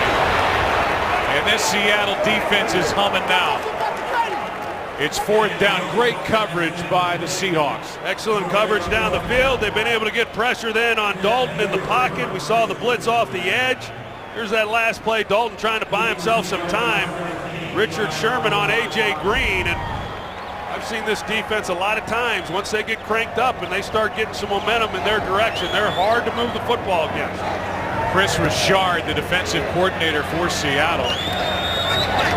His first year, and his group is playing very well here on the road.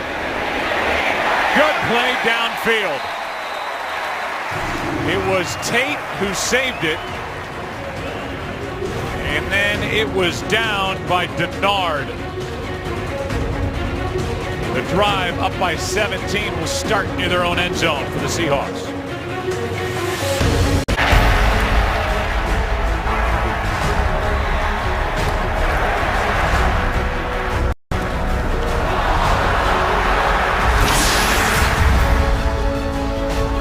We have witnessed some big hits, and we've witnessed Seattle taking over this game here in Cincinnati, but now an opportunity for the Bengals defense to make a play.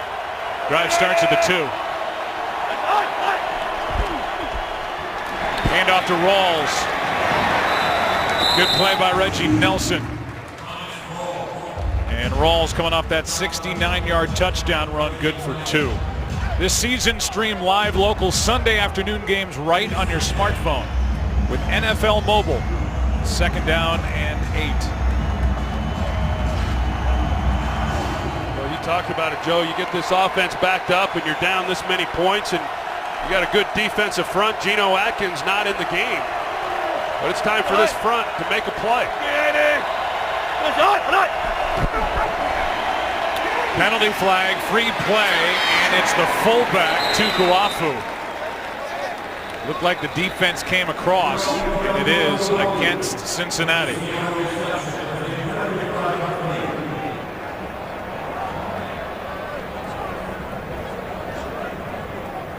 But now asking Pete Carroll, does he want to accept the penalty or not? Offside, defense, number 94, 5-yard penalty. We will replay, 2nd down. We talked about it a little bit earlier in this ball game when Seattle was backed up and you get a chance to use hard count. You don't lose much if you draw your own guy offside. So this time they get the defense, and nice job now making it a very short 2nd down. I'd like to put a Fitbit on Pete Carroll and see what kind of mileage he racks up during the course of a game. 64 years old. Doesn't look it. Full of fire. 2nd down and 3. Not that 64 is old. Here's Rawls for the first down. There's supposed to be a little pressure involved in this job, but if there is, Pete Carroll doesn't show it, does he? He did when he was at USC and hasn't while he's been here in Seattle. I mean, there's nobody having more fun as a coach in this league than what Pete Carroll is, and part of that is he's been on the winning side a lot of times over the course of his career, both at SC and here. 59 and 35 with Seattle, including 7 and 3 in the postseason and a winner in Super Bowl 48. Heartbreaking loss last year to New England. On first down, Wilson airs it out. Down the sideline, the rookie, Lockett, he's got it. What a throw and what a catch, working on Drake Kirkpatrick, good for 40. Boy, Drake Kirkpatrick, he was beat bad. I don't know. And a challenge flag comes out. That looked like left foot down, right foot out of bounds. Cincinnati's challenged the previous play of a completed catch versus incomplete at the sideline. We'll review the play. Well, we've seen Seattle challenge successfully. Catch, left foot in, right foot out. This play's coming back. And while they're looking at it, we'll go to Mike Hill with a game break. All right, guys, you think James Jones is happy to be back in Green Bay? Helps when you got Aaron Rodgers throwing you the football. Rodgers, the Jones, 65 yards, gets him 6. Already his 5th TD of the season. He had 6 all of last season in Oakland. 21-10 Packers over the Rams in the 3rd. Joe, T-Roy, back to you. All right, Mike, thank you. Well, yeah, I would say the answer to that question is yes. You think anybody's happy they picked James Jones up in fantasy football after he got released by the Giants? You think the Giants would like to have that decision back? Hard to believe. I said it back when we had the Packers week 1 that James Jones couldn't make the Raiders or the Giants, but he could make the Green Bay Packers. A great pickup by then, and you saw there that he was out of bounds. Drake Kirkpatrick was beat bad off the line of scrimmage, and you know, Russell Wilson, if he just leads them and keeps them in play, it was a pretty easy completion. The ball hung up on him a little bit. Looks like that one's going to come back. But this defense has, like I said, they had them backed up. They got a chance to make a play defensively and get the ball right back to their offense. And Seattle's stringing some plays together. Here's a call by John Perry. After review, it's an incomplete pass. The second foot was out of bounds. It'll be 2nd and 10, the 13-yard line. Clock will remain at 3:28 and start on the snap. Cincinnati is not charged with the timeout. I like John Perry. He doesn't go with the whole drama thing. He just says right away, incomplete pass. And a good challenge by Marvin Lewis, who's now also 2 for 3 in challenges this season. 2nd and 10. What a turnaround it's been. Since the end of the first quarter, it's been all Seattle, both offensively and defensively. With an interception and a fumble return for a touchdown. Couple of sacks as well. But Cincinnati's defense better make a play here, or it will be in the category of getting late. Yeah, they need to make a stop, and they've been able to make a stop right away. You know, they able to get the ball back to their offense with outstanding field position, but obviously an important defensive possession here for the Bengals.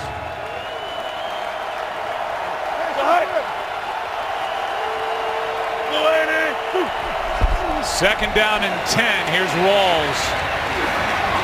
Boy, he just fights through tackles. Brought down at the 19-yard line by Maualuga. Gain of 7. Yeah, tough running. I've been impressed with him. And like I said, when you come into this game, and of course Marshawn was out last week, and you just wonder what you're going to get running the football. You know, Cincinnati, their run defense, as I said earlier in the ball game, it looks better than what it probably really had been, because a couple of teams had run the ball well against them. 3rd down and 3.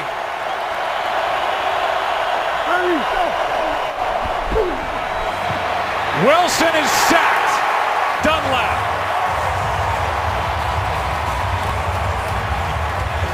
And the Bengals make a play. A loss of 7. Well, Dunlap, he's had himself a nice afternoon, being able to get after the quarterback. Good coverage on the back end by Cincinnati, and just not much of a chance there for Russell Wilson. Dunlap, we've seen him get by Garrett Gilliam, the right tackle, a few times in this ballgame. Adam Jones now waiting for the punt.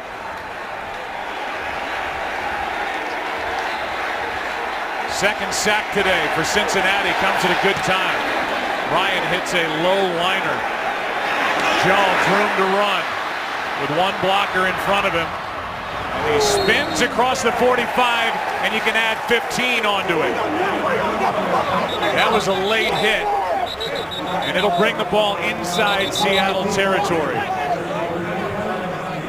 It'll be a 57-yard punt, a 16-yard return, and then add 15 yards at the end because of that, as they threw the flag on Mike Morgan. Yeah, I saw the same thing you did, Joe. Looks like that's what they're going to. During the return, illegal block in the back, return Or team not. number 47. 10-yard penalty, 1st and 10. Well, this crowd was anticipating the same thing. That's right when they threw the flag, but instead of that late hit by Morgan, they get an illegal block in the back against P.J. Dawson. And so instead of going 15 to the right, as we look at it, it's 15 to the left, and there's Dawson, 47. P.J. Dawson, he hits Derek Coleman. Right there. Back, that's what they call it. I thought they were going to get Mike Morgan for the late hit as well. So what was going to be outstanding field position for Cincinnati, even without a penalty, they get backed up because of that hit. At the 33. Flag flies as Dalton gets rid of it. It's a hold against Cincinnati, so they're going backward. Holding.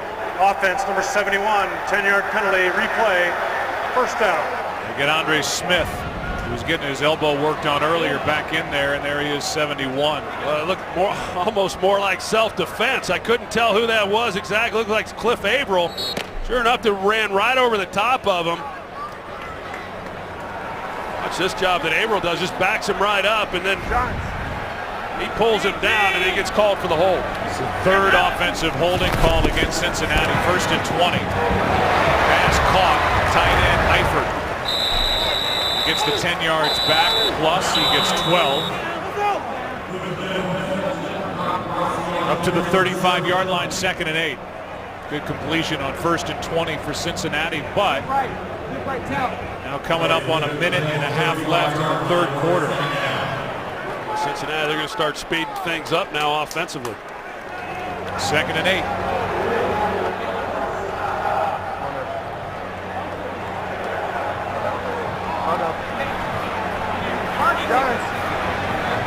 Got a chance up top, Joe, if they want to take a shot down the field.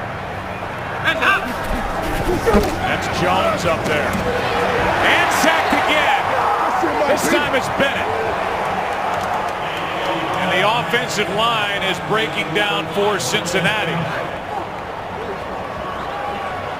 A loss of 5. They run a twist up front defensively, which freed up Bennett for a clear shot. They were looking to that side up top. They had 3-on-3 and 1-on-1 on the top of the screen. But here's Michael Bennett. The job that he does in being able to get a clean shot on Andy Dalton. That's more sacks allowed today than through the first 4 games for the Cincinnati offense. Now 3rd and 13. Pass is underneath, and Dalton can't find anywhere to go with the football. Tyler Eifert, the intended target, but that was nowhere near the yardage needed, and just an overwhelming effort now by Seattle's defense. Well, Seattle, as we said, they have given up some big plays this year. That's not something you really see a lot of from this defense. They're very disciplined and they're well coached, but the underneath coverage is difficult to navigate. And right now, when the Bengals are having to throw the football, they're just not able to really free anybody up. Lockett. Good play downfield. Play made by Tyler Croft. So now the Seattle offense, which includes Jimmy Graham, who has an interesting hobby. Aaron? Yeah, we loved hearing this story yesterday. Jimmy Graham, a pilot. He was telling us all about the planes he has, and now that he's moved to Seattle, he's actually building a seaplane. You see him right here doing aerobatics. Yes, I talked to Doug Baldwin. We talked to Pete Carroll about this. They said they are good to let this guy go on the plane with him. And Troy and I loved this part. He would go from New Orleans to the Keys just to get lunch, down to Vancouver to get some sushi. I'm game. I love it. It's like the Pretty Woman movie. In fact, it was on one of those excursions for lunch. He leaves New Orleans and heads to Florida in the offseason to have an afternoon on the beach, and that's when he got the call from Sean Payton telling him, this is not a joke. We've just traded you to Seattle. I don't know what that flight back was like. That would have to be done in shock. Here's Rawls. I don't know who was more shocked about that trade, Graham or Drew Brees. Well, I can assure you I know how Brees felt. It's a 17-point game after 3. Off to the fourth quarter we go. Dominant effort by the Seahawks. Back after this from your local Fox station. Over the first 4 games, Cincinnati, as Troy said, had spent less than 2 minutes total trailing. As they ran the record of 4-0. Today, 15 full.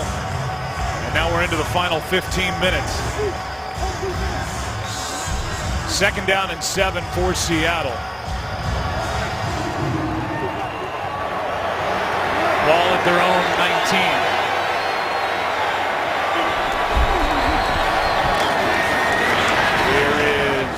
Rawls, he's had a big day.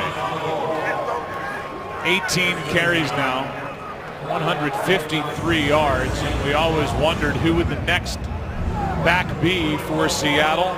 Robert Turbin was the guy who was behind him, and then he got hurt. They cut him at the end of camp, and now he's picked up by Cleveland. Kristen Michael was traded to Dallas. They end up with Thomas Rawls. He's looked great today. Well, the running game is important for all teams. It's especially important for this team. And we're seeing today, what a difference makes being able to run the football. Thomas Rawls has been outstanding, as you said. This offensive line has been just as good. 3rd down and 4. Wilson fires down the sideline, incomplete for Jermaine Kearse. And it's 4th down. An excellent job again by this defense for Cincinnati, knowing they've got to make some stops. They can't allow the Seahawks to take time off the clock, and so they force a punt. We'll see whether or not Cincinnati's able to get anything going, but time's running out. Adam Jones waiting again for the punt. John Ryan.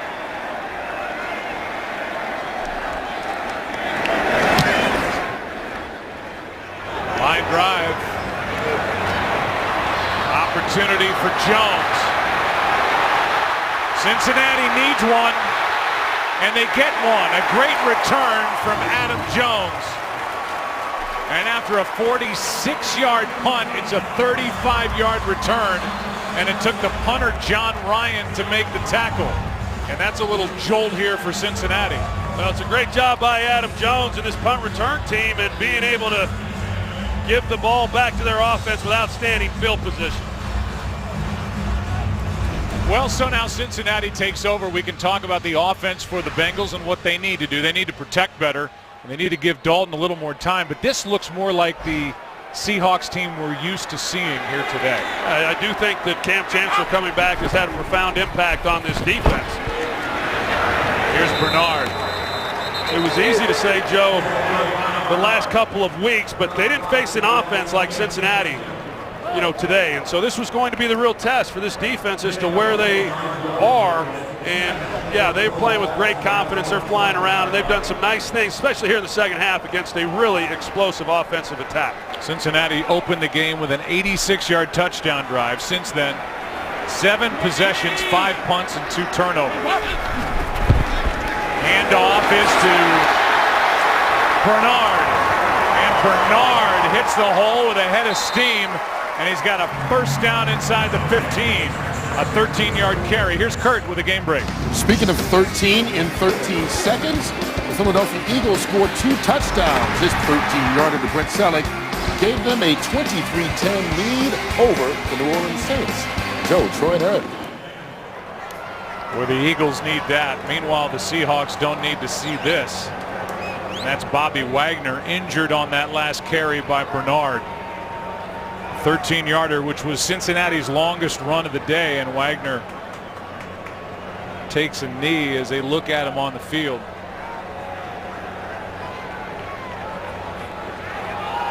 Well, clearly you see Bobby Wagner down, and what that, depending on the seriousness of the injury, what it would mean to this defense not having him in the lineup. They've got a lot of playmakers, but Bobby Wagner has really come into his own this season.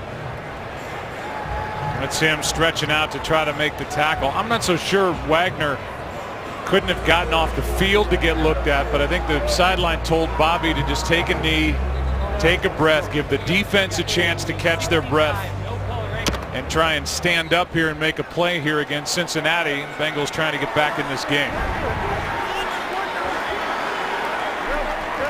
First down.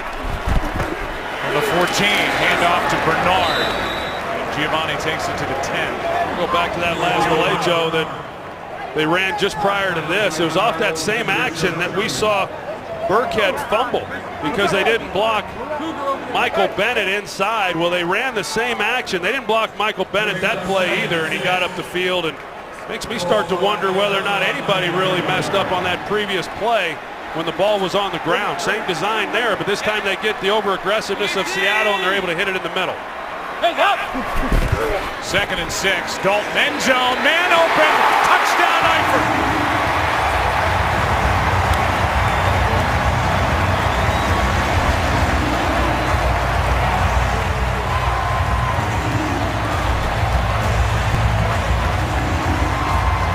Number 2 on the day for Tyler Eifert. Yeah, Eifert vertical off the ball, and they just don't carry him up the seam. It was Cam Chancellor, again, who has flat support, defensive position. He doesn't carry him up the seam, and then you've got Kerry Williams who's trying to come off of his man on the outside. They just exploit the weakness within that zone, and a touchdown for the Bengals. It's a 10-yard touchdown catch by Eifert. Good catch as Dalton found him, and it was set up by the Adam Jones season best 35-yard punt return. Eifert into the end zone, and it's now a 10-point game in Cincinnati. Today's game is sponsored by Subway Restaurants. Get to Subway for the chicken and bacon ranch melt. Subway, eat fresh. By Microsoft Surface, the official tablet of the NFL. And by DirecTV. Don't just watch TV, DirecTV. A&W style drive-in in Hamilton, serving hot dogs and root beers for over 75 years. Jake Jolivet is in our truck from Cincinnati, so we know more about the city than Marty Brenneman as we go through this day. For the Bengals and the Seahawks, now a 10-point game. Lockett will take a knee. We will take a break. Seattle will start at the 20, up 10.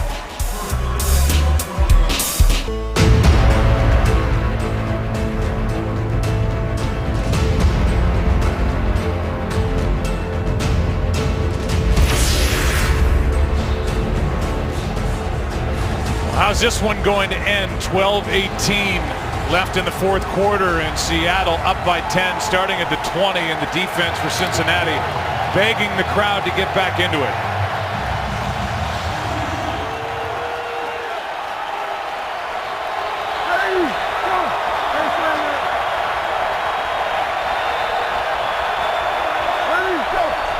Rawls split out wide to the left, pass over the middle to Luke Wilson, the tight end.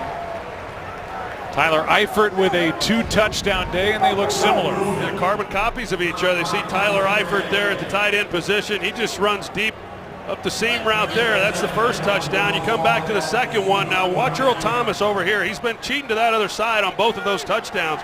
Either he has to play it more neutral in the middle and then react to that throw, or Cam Chancellor has to carry it. But neither thing's happened, and 2 easy touchdowns for the Bengals. Pretty good spot on that catch and rumble by Wilson, and now Rawls is going to have enough for a first down. Well, and with over 11 minutes to play, I mean, still plenty of time. And if Cincinnati's able to make a stop and get the ball right back to their offense, the Bengals can go back to running their offense, whether that's, you know, running the football or throwing the football, but they've got some options then. They don't have to go into such a hurry-up mode. So that was a big touchdown, getting them back into it, doing it with still a lot of time left in this game.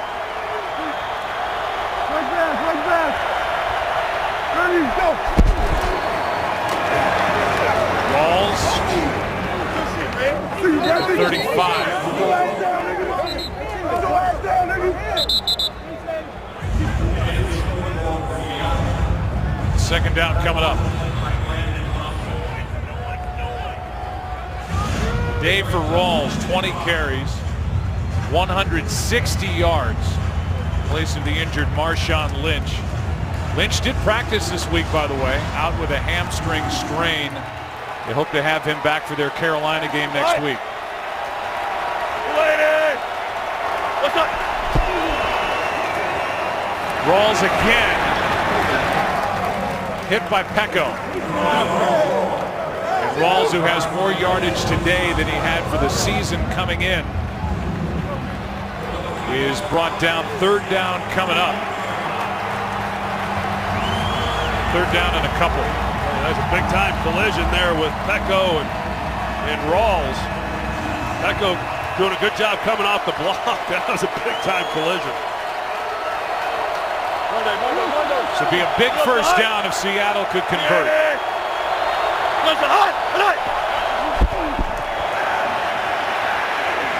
Wilson spinning around. Down he goes, gets back up, and then just throws it away. And it's fourth down. The incomplete pass stops the clock at 9:39. It's an outstanding job by the Bengals. Russell Wilson tries using the hard count to draw him off sides. They hung in there well, and then they contained him once he started scrambling around. Just a good defensive series there by Cincinnati, forcing the punt. One first down on that possession. Fourth down, Ryan to punt. Now it's Tate waiting for the punt, not Jones. That was close, nearly blocked. Tate on the return. Decent return up near the 30. Didn't get all the way there. They'll mark him at the 29. Cincinnati with it right back, down 10. This game is sponsored by Visa Checkout, the easier way to pay online. Sign up now.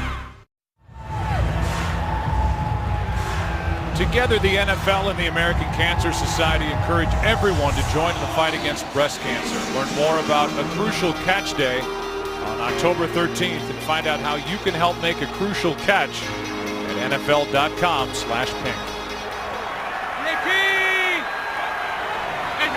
Drive starts at the 29-yard line. Cincinnati down 10. Pass caught. Just across the 34-yard line by Marvin Jones, a gain of 6. Joe, we saw early in the game the job that A.J. Green was doing. They were creating some big plays down the field to him, and Kerry Williams was in coverage. And you know, as we pointed out, since then, Richard Sherman has been on him most of the time. He is here again. And he has not caught a ball here in this second half, only targeted one time. I thought Andy Dalton would continue to throw his way, but he hasn't. I think he's got to start giving him some opportunities, because he hasn't gotten any looks really in this second half of the game.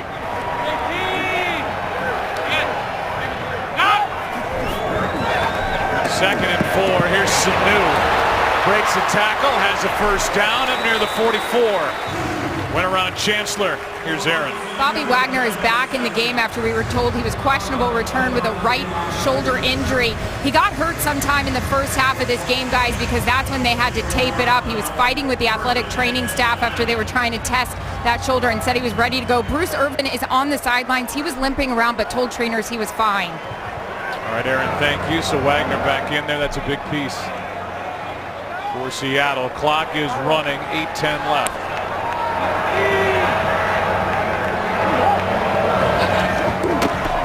On first down, Dalton is sacked. Tried to step through trouble, could not make it. Cassius Marsh is there for the stop. Cassius is a second-year player out of UCLA, a fourth-round pick a year ago, and here's the coverage. And not bad coverage down the field, and Andy Dalton just didn't look like he really knew exactly where he was going to go with the ball. The pocket is starting to collapse on him and just unable to escape it. That time they had Richard Sherman matched up on Marvin Jones. Fourth sack for the Seattle defense. And a timeout is taken by the Bengals.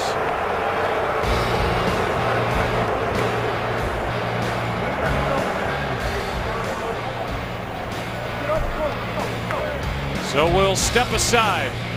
Second down when we come back. Cincy with the ball down 10.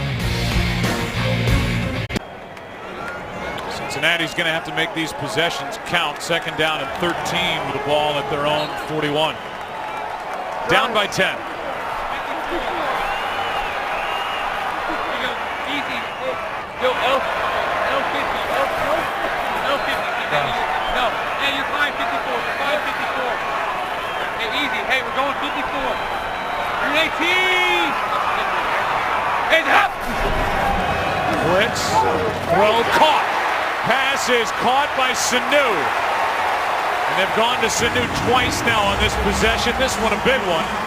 Good for over 20 yards, 25 for a first down Bengals. That's an excellent route by Mohamed Sanu in the slot position that frees himself up. And what a job Andy Dalton does at the line of scrimmage. He sorts through it. He gets the protection that he wants. He knows he's getting pressure and the ball's out. And an excellent job of complete pass for the first down. Here's Bernard. Good push up front by Seattle's defense. No gain. KJ Wright was in there for the Seahawks, not alone. Yeah, overall, Cincinnati just, you wouldn't expect it much coming in. You got to maintain some balance. You can't just constantly throw the ball as you come into this game. But it's a hard defense to run the football against. They've not run the ball all that well. Bernard's been really the only guy with any kind of success. Jeremy Hill, not much at all. It's been right now, when you look at it, it's going to come down to Andy Dalton. Another pass to Sanu. He's inside the 30. Right now the Bengals are averaging 3.1 yards per carry. So you're right, Seattle's defense has stepped it up there. Now 3rd down and 4. Yeah, Jeremy Hill, he just has 13 yards on 8 carries. So they've been able to hit him on some quick hitters with Bernard, but just nothing that they can really rely on a consistent basis. No catches for A.J. Green in the second half. Yeah, well, they got to start throwing him the ball. I mean, I know that he's got an awfully good player against him. Richard Sherman is outstanding. But we've seen him make some catches in the first half against him. You've got to give him some chances. Easy. 54. Walk up. Let's go. 18. Hands on. Just got it away. Dalton backing up as he throws. There's Sanu again for a first down. The clock continues to wind as he takes it to the 21. Looked like initially Dalton may take a shot down the field to Marvin Jones, but he had Sanu working that inside position, knowing that he was open, he had separation, he could pick up the first down.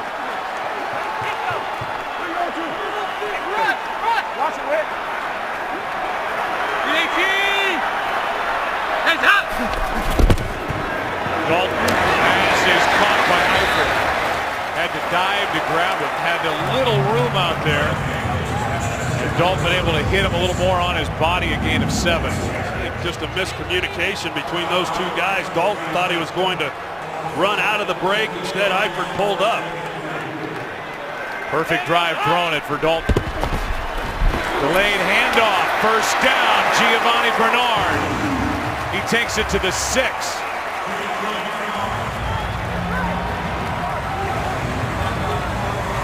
Bengals right back up to the line.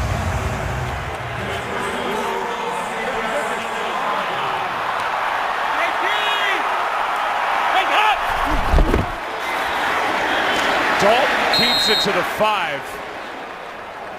And that doesn't accomplish anything except running more time off the clock. A gain of 1. Averill on the tackle. And Dalton wants him to hurry up. Well, Averill played that beautifully. It was actually a true read option. Had he have handed it off, it looked like Bernard had somewhere to go with it. But Averill collapses on it, and then he's still able to come out and make a play on Dalton. Just an excellent job on his part. A lot of time coming off the clock after that carry by Dalton. Hey! Badger! And Dalton's going to take it for the touchdown.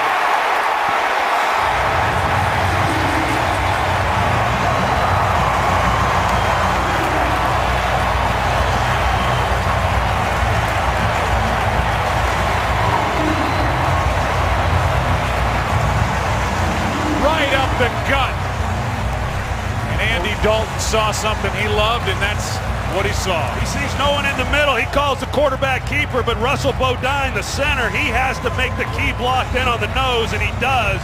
And then Dalton just hits it before KJ Wright is able to make a play on him. But just a gutsy call there by Andy Dalton with the clock running down, and he's able to punch it across. 5-yard touchdown run, second touchdown carry of the season for Dalton. The extra point, if it's good, will make it a 3-point game.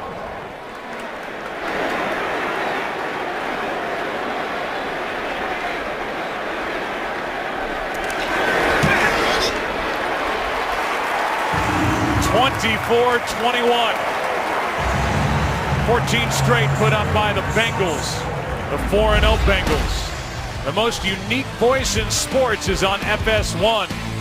Join Colin Cowherd as he brings you his smart sports talk, along with some of the biggest names in sports and entertainment every weekday.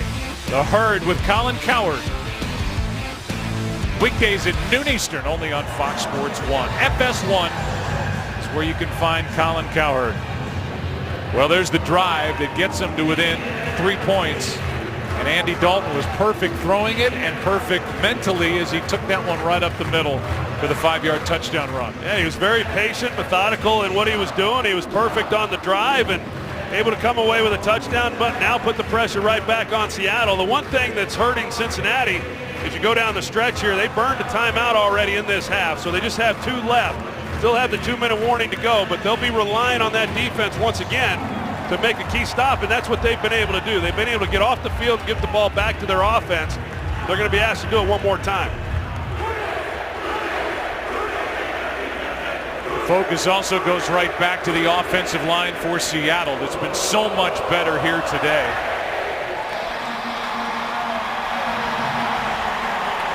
But they're going to have to open some holes because it's time for Seattle to run the ball. And when they've done that today, it's been great. With Rawls, 21 carries, 163 yards.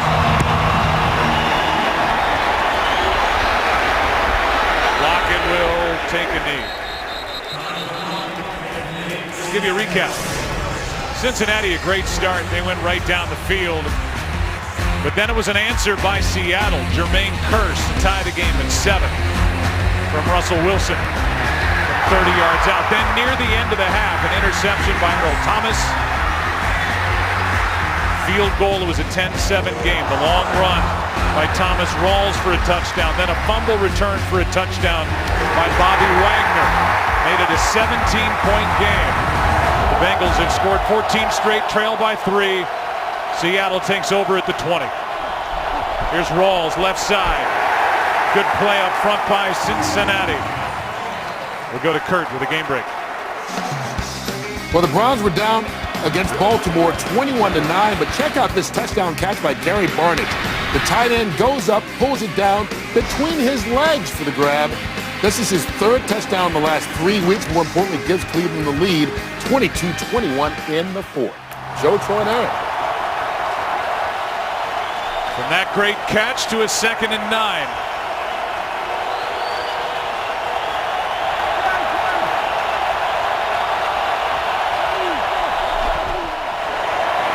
Handoff to Rawls. He gets to the 25, maybe the 25 and a half, brought down by Dunlap. And a timeout taken by Cincinnati. They have 1 left and a big 3rd down coming up. A big 3rd down when you look at this and what Seattle is now going to try to do. I mean, clearly they're trying to take time off the clock. Does Darrell Bevell call up a pass and see if he can keep this drive alive with the risk of not taking much time off the clock with an incompletion? He's got to play to win right here, but this defense has gotten tough here in this 2nd half and have done a nice job. Well, the one thing you have with Russell Wilson, you saw where Seattle sits in the NFC West, is the ability to put him in a position to throw, and if it's not there, try and run for the 1st down and keep the clock running. There's Thomas Rawls.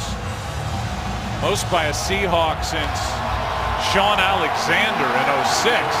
Hard to believe with Marshawn Lynch all these years. Here's the big 3rd and 4.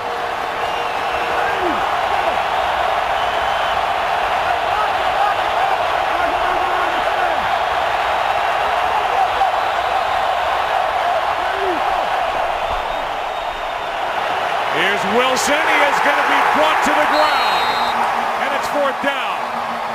Atkins made the play.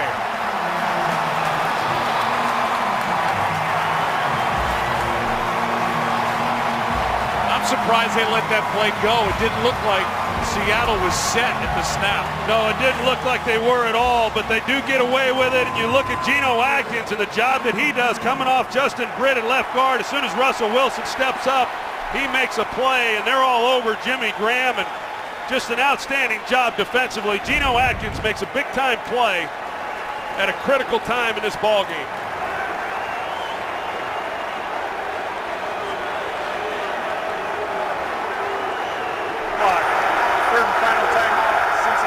Cincinnati does take their timeout, their final timeout. They're going to put a little bit of time back on the clock, 2.5 to go. And Adam Jones will be waiting for the punt. As we look ahead to next week, week 6. Panthers at the Seahawks, a good one late. Cardinals and Steelers early. Redskins and Jets, the Bears and the Lions. A lot of action left here today. 3-point game, and Cincinnati about to get it back. Good punt. No fair catch called for by Jones. Big return. And now he's brought down, but they're whistling this play dead back at the spot where he caught the football. It looked like he called a fair catch and then just took off. I thought he gave like a safe sign. I didn't see that he raised his hand for a fair catch. Yeah. You have to definitively wave it. That was close, over your shoulder and up. And now the officials will get together. For the moment, they brought it all the way back to the spot where Jones caught it. Yeah, I didn't even, in real time, Joe, I didn't even think that he had done that much. I thought that he'd used both hands and gave kind of a safe sign. Fair catch signal. Return team number 24. 5-yard penalty, 1st and 10, Cincinnati. So not only do they not get the big return by Adam Jones, but it's a 5-yard penalty on top. But let's say this, if he doesn't do that action, Stephen Terrell is right there to make a play, but Terrell pulled up because I think Terrell thought that the fair catch was called for. Well, you know, you got to give him a full fair catch if in fact it's going to be a fair catch. I think there was some gamesmanship there on Adam Jones's part, and you see he's telling the official that, you know, what he did was purposely done to try to deceive the defense or deceive the coverage team. He gets away taking his helmet off. That should have been a 15-yard penalty right there. Instead, they just get the 5-yard penalty.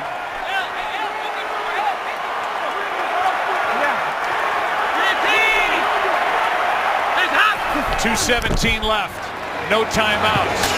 Pass is caught by Bernard, and he is smacked by KJ Wright. And that will likely take us to the 2-minute warning. You'd rather that ball just be incomplete. They get really no gain on the play and run it down to the 2-minute warning. A lot of time off the clock. 2nd down and 9 on the other side of the 2-minute warning. Back after this. This was ruled a fair catch signal on the field. Big return nullified as they bring it back, and then Adam Jones taking his helmet off, not flagged for that. Marvin Jones talking to him after a gain of 1 before the 2-minute warning. 2nd down and 9. Dalton steps into it over the middle. He's got Marvin Jones, and Jones will be given a 1st down. In case you're wondering, Mike Nugent's career long is 55 yards, which would mean getting it to the 37-yard line of the Seahawks. He had a 57-yarder in the postseason.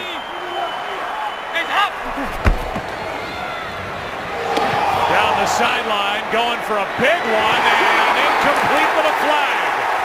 Marvin Jones, the target, with Kerry Williams in coverage.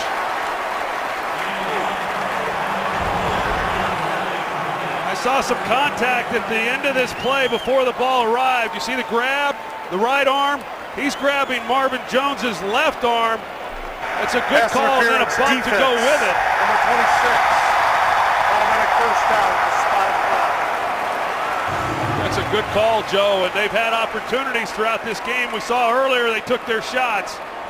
They haven't taken many here in the last few quarters, but now with the game on the line, they go after Kerry Williams. He's up, locked up in press coverage. A big play, a big penalty on Kerry Williams. 27 yards of field position to the 45 of Seattle. We're talking about 8 more yards to be within range. Here's Eifert. Oh, what a catch by Tyler Eifert!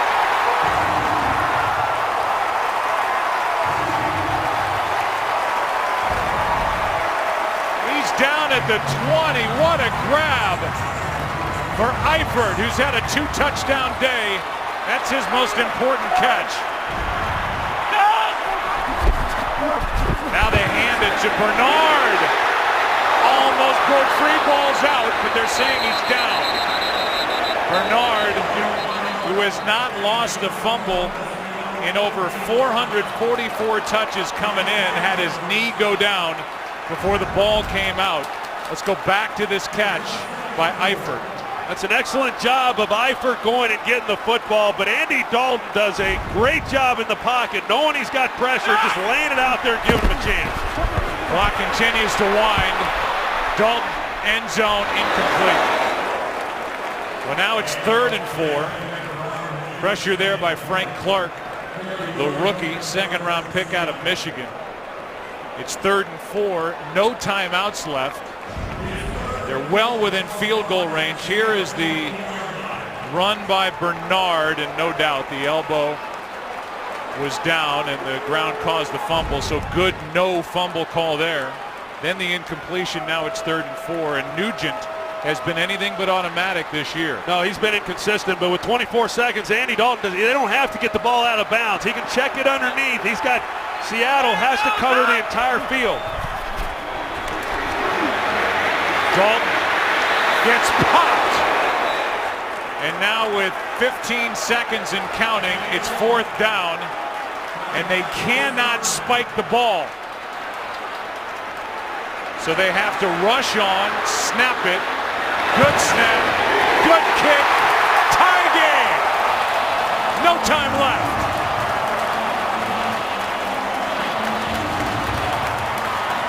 And the 31-yarder in a fire drill ties this game, and that was well done by Darren Simmons' special teams crew on the field goal unit. Yeah, they were ready to go. They knew what happened because you're expecting them to get the first down or the ball incomplete. Dalton, you know, he keeps it. He's running with the ball. He's short of the first down. They were able to get him onto the field and get the field goal to tie it. Here's Eifert, who he lays out. This is an outstanding job of going and getting the ball, but as I said, Andy Dalton hung in the pocket. He had pressure coming in his face. KJ Wright was barreling down on him, and he laid it up and put it the only place he could to really give his guy a chance. But that guy then has to go make the play, and he does. So, you know, a lot of questions about Andy Dalton and where is he, and, you know, is he as good as what he has shown here through the first 4 weeks? That's a great job with the game on the line of getting your team down there in a position to tie this game up. He's led this 17-point comeback. Last All 3 replay drives. reviews, if needed, will come from upstairs. Each team will have 2 timeouts. Each team will have an opportunity to possess the football. Your call is heads. And it is a head. You won the toss. Which way you want to kick? Which way? To begin the overtime quarter, Seattle won the toss. They've chosen to receive. So Seattle starts the overtime with a football, as the Bengals have gone touchdown, touchdown, field goal to tie it. What a catch by Eifert to help set it up. Into overtime we go in Cincinnati. The rules now in overtime. The coin toss determines possession. We know the answer to that. It's Seattle. Both teams have the opportunity to possess the ball unless the first possession by Seattle here is a touchdown or a safety for Cincinnati. Each side gets a couple of timeouts. Go to the booth for replay reviews, and there's Darren Simmons. His crew gets a lot of credit for being ready for that field goal unit to come on and kick the 31-yarder. And here's the transition to the field goal unit after Andy Dalton was knocked down short of the first down. It's just an outstanding job by Darren Simmons on the sidelines, having his unit ready to go in the event that Dalton is sacked or he keeps the ball short of the first down. You're anticipating the clock stopping or it being a first down. So for them to be ready on the sideline and immediately get out onto the field and make that field goal to send this game into overtime, that's just an outstanding job on his part. It was fourth down, so they couldn't spike it to stop the clock. And now Seattle with a chance to win it with a touchdown. Hand off to Jackson, brought down by Malaluga.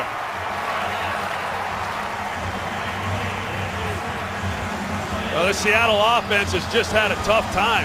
You know, the last 4 possessions, they've just not been able to do anything with it. This defense, they are playing well right now, but having a hard time getting anything going on the offensive side of the ball for Seattle. Now, every look time they've shown this look with the wide outs out wide, they've handed it off. We'll see if they do any play action off at this time. You see these receivers, they split out wide to the boundary, and every time today they've handed the ball off. Wilson keeps it. He's brought down short of a first down by 3 yards. Vincent Ray on the tackle. 3rd and 3 coming up. A big 3rd and 3 right here.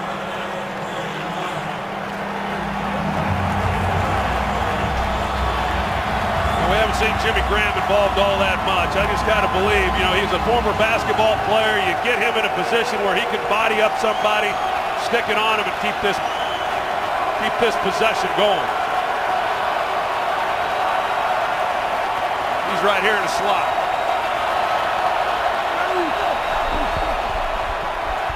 Pass is caught by the rookie Lockett. And Tyler Lockett out of bounds with a gain of 7, but most importantly a first down. Lockett looks like he's limping a little bit as he comes back to the huddle. That's a big, big conversion for Seattle. Yeah, Kirkpatrick, he's playing soft. They squeeze Jimmy Graham there in the middle.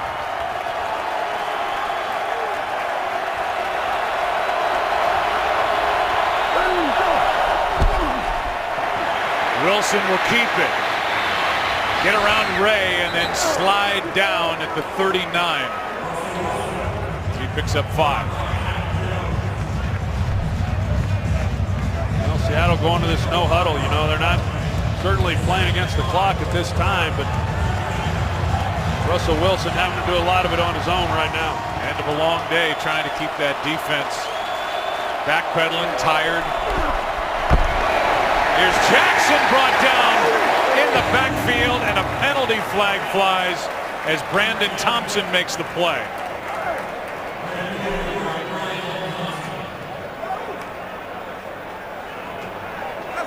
John Perry will give us a call. It's a hold against Seattle. And Marvin Lewis wants to move him back. Yeah, I think they got Russell Okung. Offense number 76, 10-yard penalty.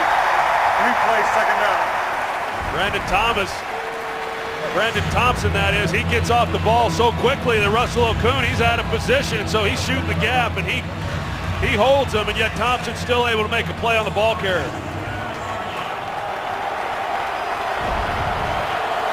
Second down and 15.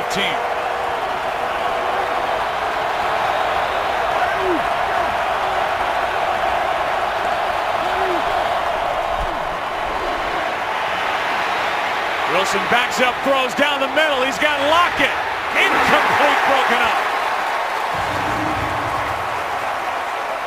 Iloka and Kirkpatrick were back deep as Lockett had to wait for that throw to get to him. Yeah, if Russell Wilson was able to really step into this throw, he's moving around, and he just was not able to get his body into the throw. It hung up in the air on him, but Lockett was wide open down the field. You see as Russell Wilson's taking a hit at the end of that play, and the ball hung up on him, but they completely turned him loose in the secondary.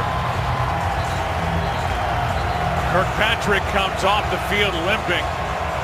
He was back there to help break it up, and you see the hit on Russell Wilson. That was vicious as he let that ball go. That's why he couldn't step into it. Third down and 15.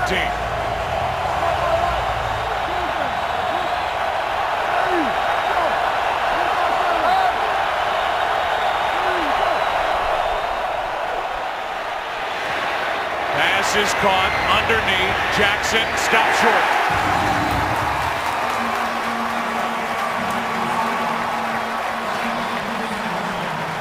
Vincent Ray on the stop, a gain of 9, and now Cincinnati would need just a field goal to win the game as Tate goes back for the punt from John Ryan.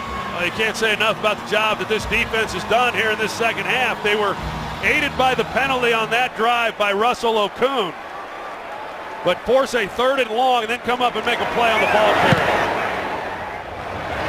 Punt hangs up, goes out of bounds.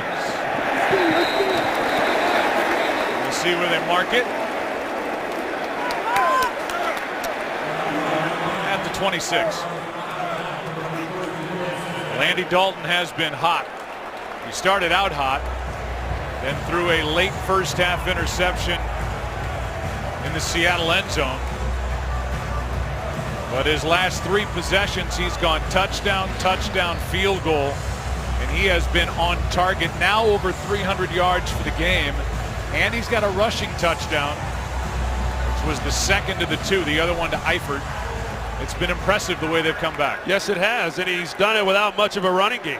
I mean, we've seen some nice runs from Bernard, but overall, hadn't got a lot of help out of that running game facing the number 2 defense, and yet he's brought him from behind, got him into overtime, and now he gets a chance to take this team down the field and win a football game. Here's Eifert, tight end screen, and he's across the 30. Picks up 5. Last 3 Bengal drives, Andy Dalton has gone 10 for 11. Now you include that, 11 out of 12. So when it's mattered the most, he's only missed once. Well, that's how do you play in the 4th quarter? How do you play in overtime? Right now, we saw what happened when he tried forcing one early in the game. But since then, he's been pretty patient in what he has done. He's been banged around a little bit, but he's hung in there. He's played well. 4 guys to the top. He throws left to Green, and A.J. Green slides down at the 44. All the attention to the left of the defense, and the throw is to the right, one-on-one with Sherman. Yeah, I like that matchup there. Just 2 great football players in this league, but A.J. Green gets the better there. He does a heck of a job with the release off the line of scrimmage. As you said, Joe, put all 4 guys to one side, isolate one-on-one A.J. Green, Richard Sherman. A.J. wins that one. Here's Bernard sneaking through. By the way, that 13-yarder to A.J. Green, his first catch since midway through the 2nd quarter. And it comes here in overtime, 2nd and 5. Well, you better have some respect when you're playing against Richard Sherman. I know I would. I've seen too many times him turn around a game when you start thinking that, you can beat him. You better be precise with the football when you're throwing it anywhere near him.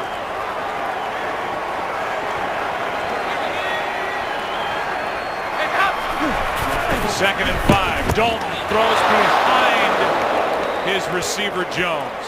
Had him, but missed him. Yeah, he had him. That ball looked like it just slipped out of his hand.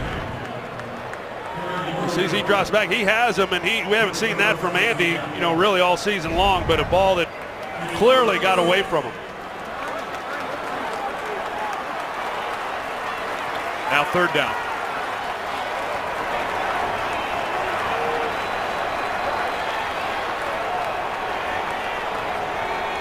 A.J. Green in the slot now. Marvin Jones with Richard Sherman. On 3rd down, Dalton knocked down from behind. And it's 4th down in midfield here in overtime, and a punt coming from Cincinnati. If you're just joining us, Cincinnati took the opening kickoff, went down and scored a touchdown. Seattle answered. It was a 10-7 Seattle lead at the half. Seattle took over, led by 17. But the Bengals have scored 17 straight and did so at the end of regulation on a field goal, 31-yarder to tie it.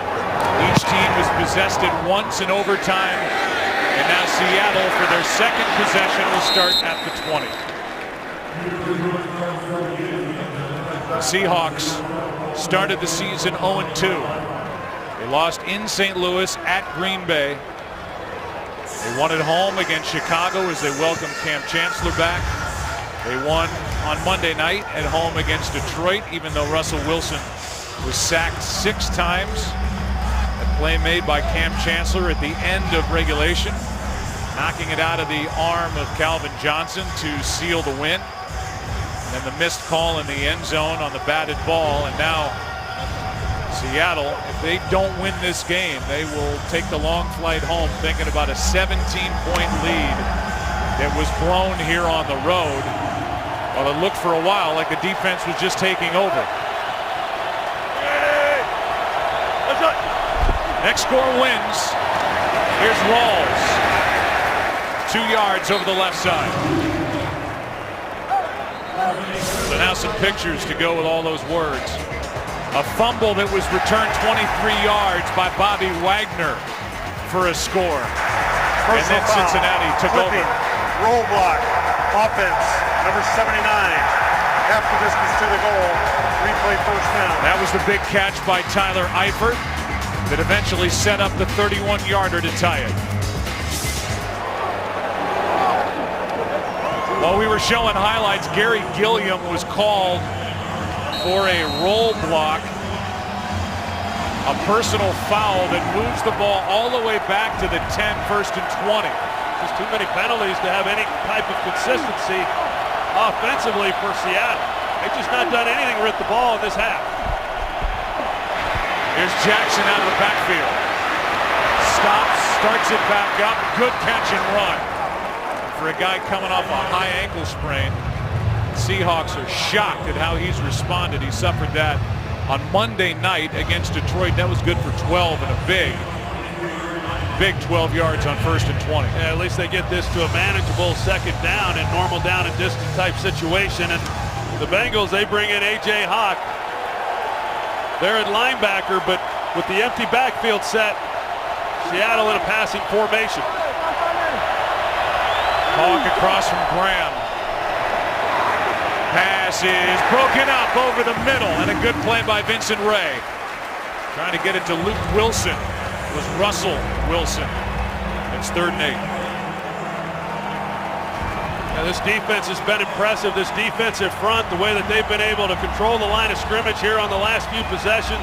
Defensively, good coverage there.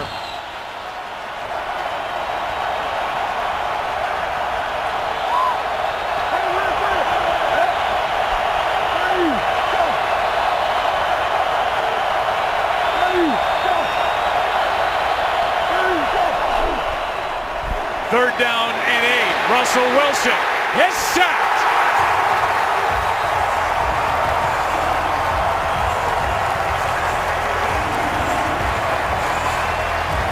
Dunlap was there. Lamar was there, and here's the coverage downfield. Yeah, that's the backside of the play there. Russell Wilson was working this front side.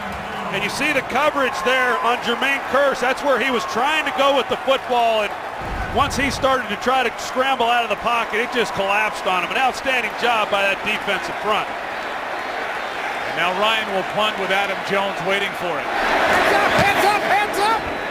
Good punt. A little room in front of Jones. Adam Jones. Good return. Out across the 40, and the return for the 32-year-old, last year All-Pro corner. After a 62-yard punt, a 19-yard return. And Cincinnati in a good spot as they start this drive out at their own 43. Well, this is how these two teams would want it. Overtime, Cincinnati's offense, Seattle's defense. Next score wins. Well, we talked about it coming into the game, about the number 2 offense against the number 2 defense, and here it is once again with 7 minutes to play in this overtime period. I don't think the Seattle defense would want it any other way. I bet Dalton feels the same. Here's Eifert. What a game he's had. Forward progress to the 45 of Seattle. He threw Kerry Williams away and picked up extra yards. Not bad coverage there by Kerry Williams, but Eifert, he's able to run the slant and Another well-thrown ball by Andy Dalton, puts it right on him. It's a nice target for a quarterback running that slant route, and he's got great position. You just stick it right on him. Eifert with a big catch at the end of regulation has 2 touchdown catches today.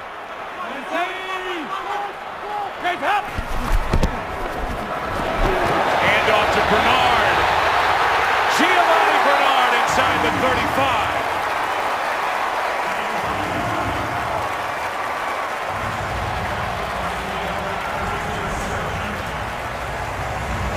Run a stretch play to the left side here. You see the hole that's opened up. The arm tackle there trying to get him to the ground. And Gio Bernard, without him today, they would have no running game whatsoever. And a guy who, excellent out of the backfield, regarded as a scat back, but he's a much tougher runner than he gets credit for. 72-yard day for Bernard. How about some more? Inside the 30. And they are now well within field goal range for Nugent, who so far this season is 4 out of 6 with a long of 35. He did hit a 31-yarder with time expiring at the end of regulation. His career-long regular season, 55 yards. They're inside that. And now a timeout taken by the Bengals. This has been some game. Cincinnati, the team's first of 2. And I bet it's been a while. The last time the Seattle Seahawks have let a 17-point second half lead slip away. Last time was 2004 to be exact, in October against the Rams. Let's go to Mike Hill with a game break. All right, guys, Cincinnati trying to stay undefeated in overtime. Falcons do it. They get it done in overtime. Robert Alford picking off Kirk Cousins, and he's gone. 59 yards for the game-winning score. 25-19. Falcons now 5-0. Joe, Troy, back to you. All right, Mike. So another interception by Cousins. He just can't get away from those, and this one to end the game in overtime. Meanwhile, here we are, next score wins, and we are pointed toward either a breakaway touchdown or a Nugent try to win it. There's Bernard. Still fighting his way down inches inside the 25. And you're looking at about a 43-yard field goal from this spot, which, by the way, would be his season long. Well, I would expect Hugh Jackson, the offensive coordinator, to come back and run it to Gio Bernard one more time here on 3rd down. I'd be really surprised if we see Andy Dalton do anything throwing the football. I know that right now they're in the shotgun formation. Maybe they will, but I was a little surprised they slowed down the pace. They had Seattle on the ropes there. Bernard again. Here comes Nugent. 4th down, under 4.5 to go. And Mike Nugent serenaded as he comes onto the field. Not bad when you're a kicker and there's new as part of your last name. Well, yeah, and then combine that with the fact that you have struggled a little bit coming into this game. Can the Bengals go to 5-0 for the 3rd time in franchise history? Nugent can do it with his right leg. Good snap, good hold. It is good as he banks it in, and the Bengals are 5-0.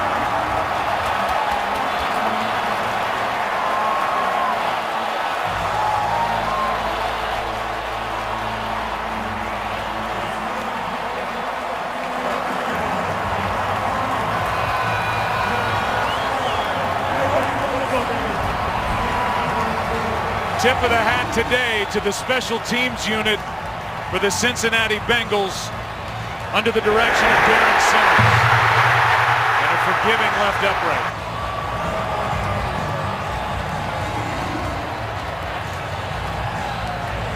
It's just an outstanding win by this Cincinnati team, Joe, to be down the way that they were and to come back. Andy Dalton really showed himself here today in leading the team back against an outstanding defensive unit, sending it into overtime. What a great win for Marvin Lewis and the Cincinnati Bengals. So the Seahawks blow a 17-point fourth quarter lead to lose for the first time since 04. The Bengals win it by 3 in overtime. Back after this.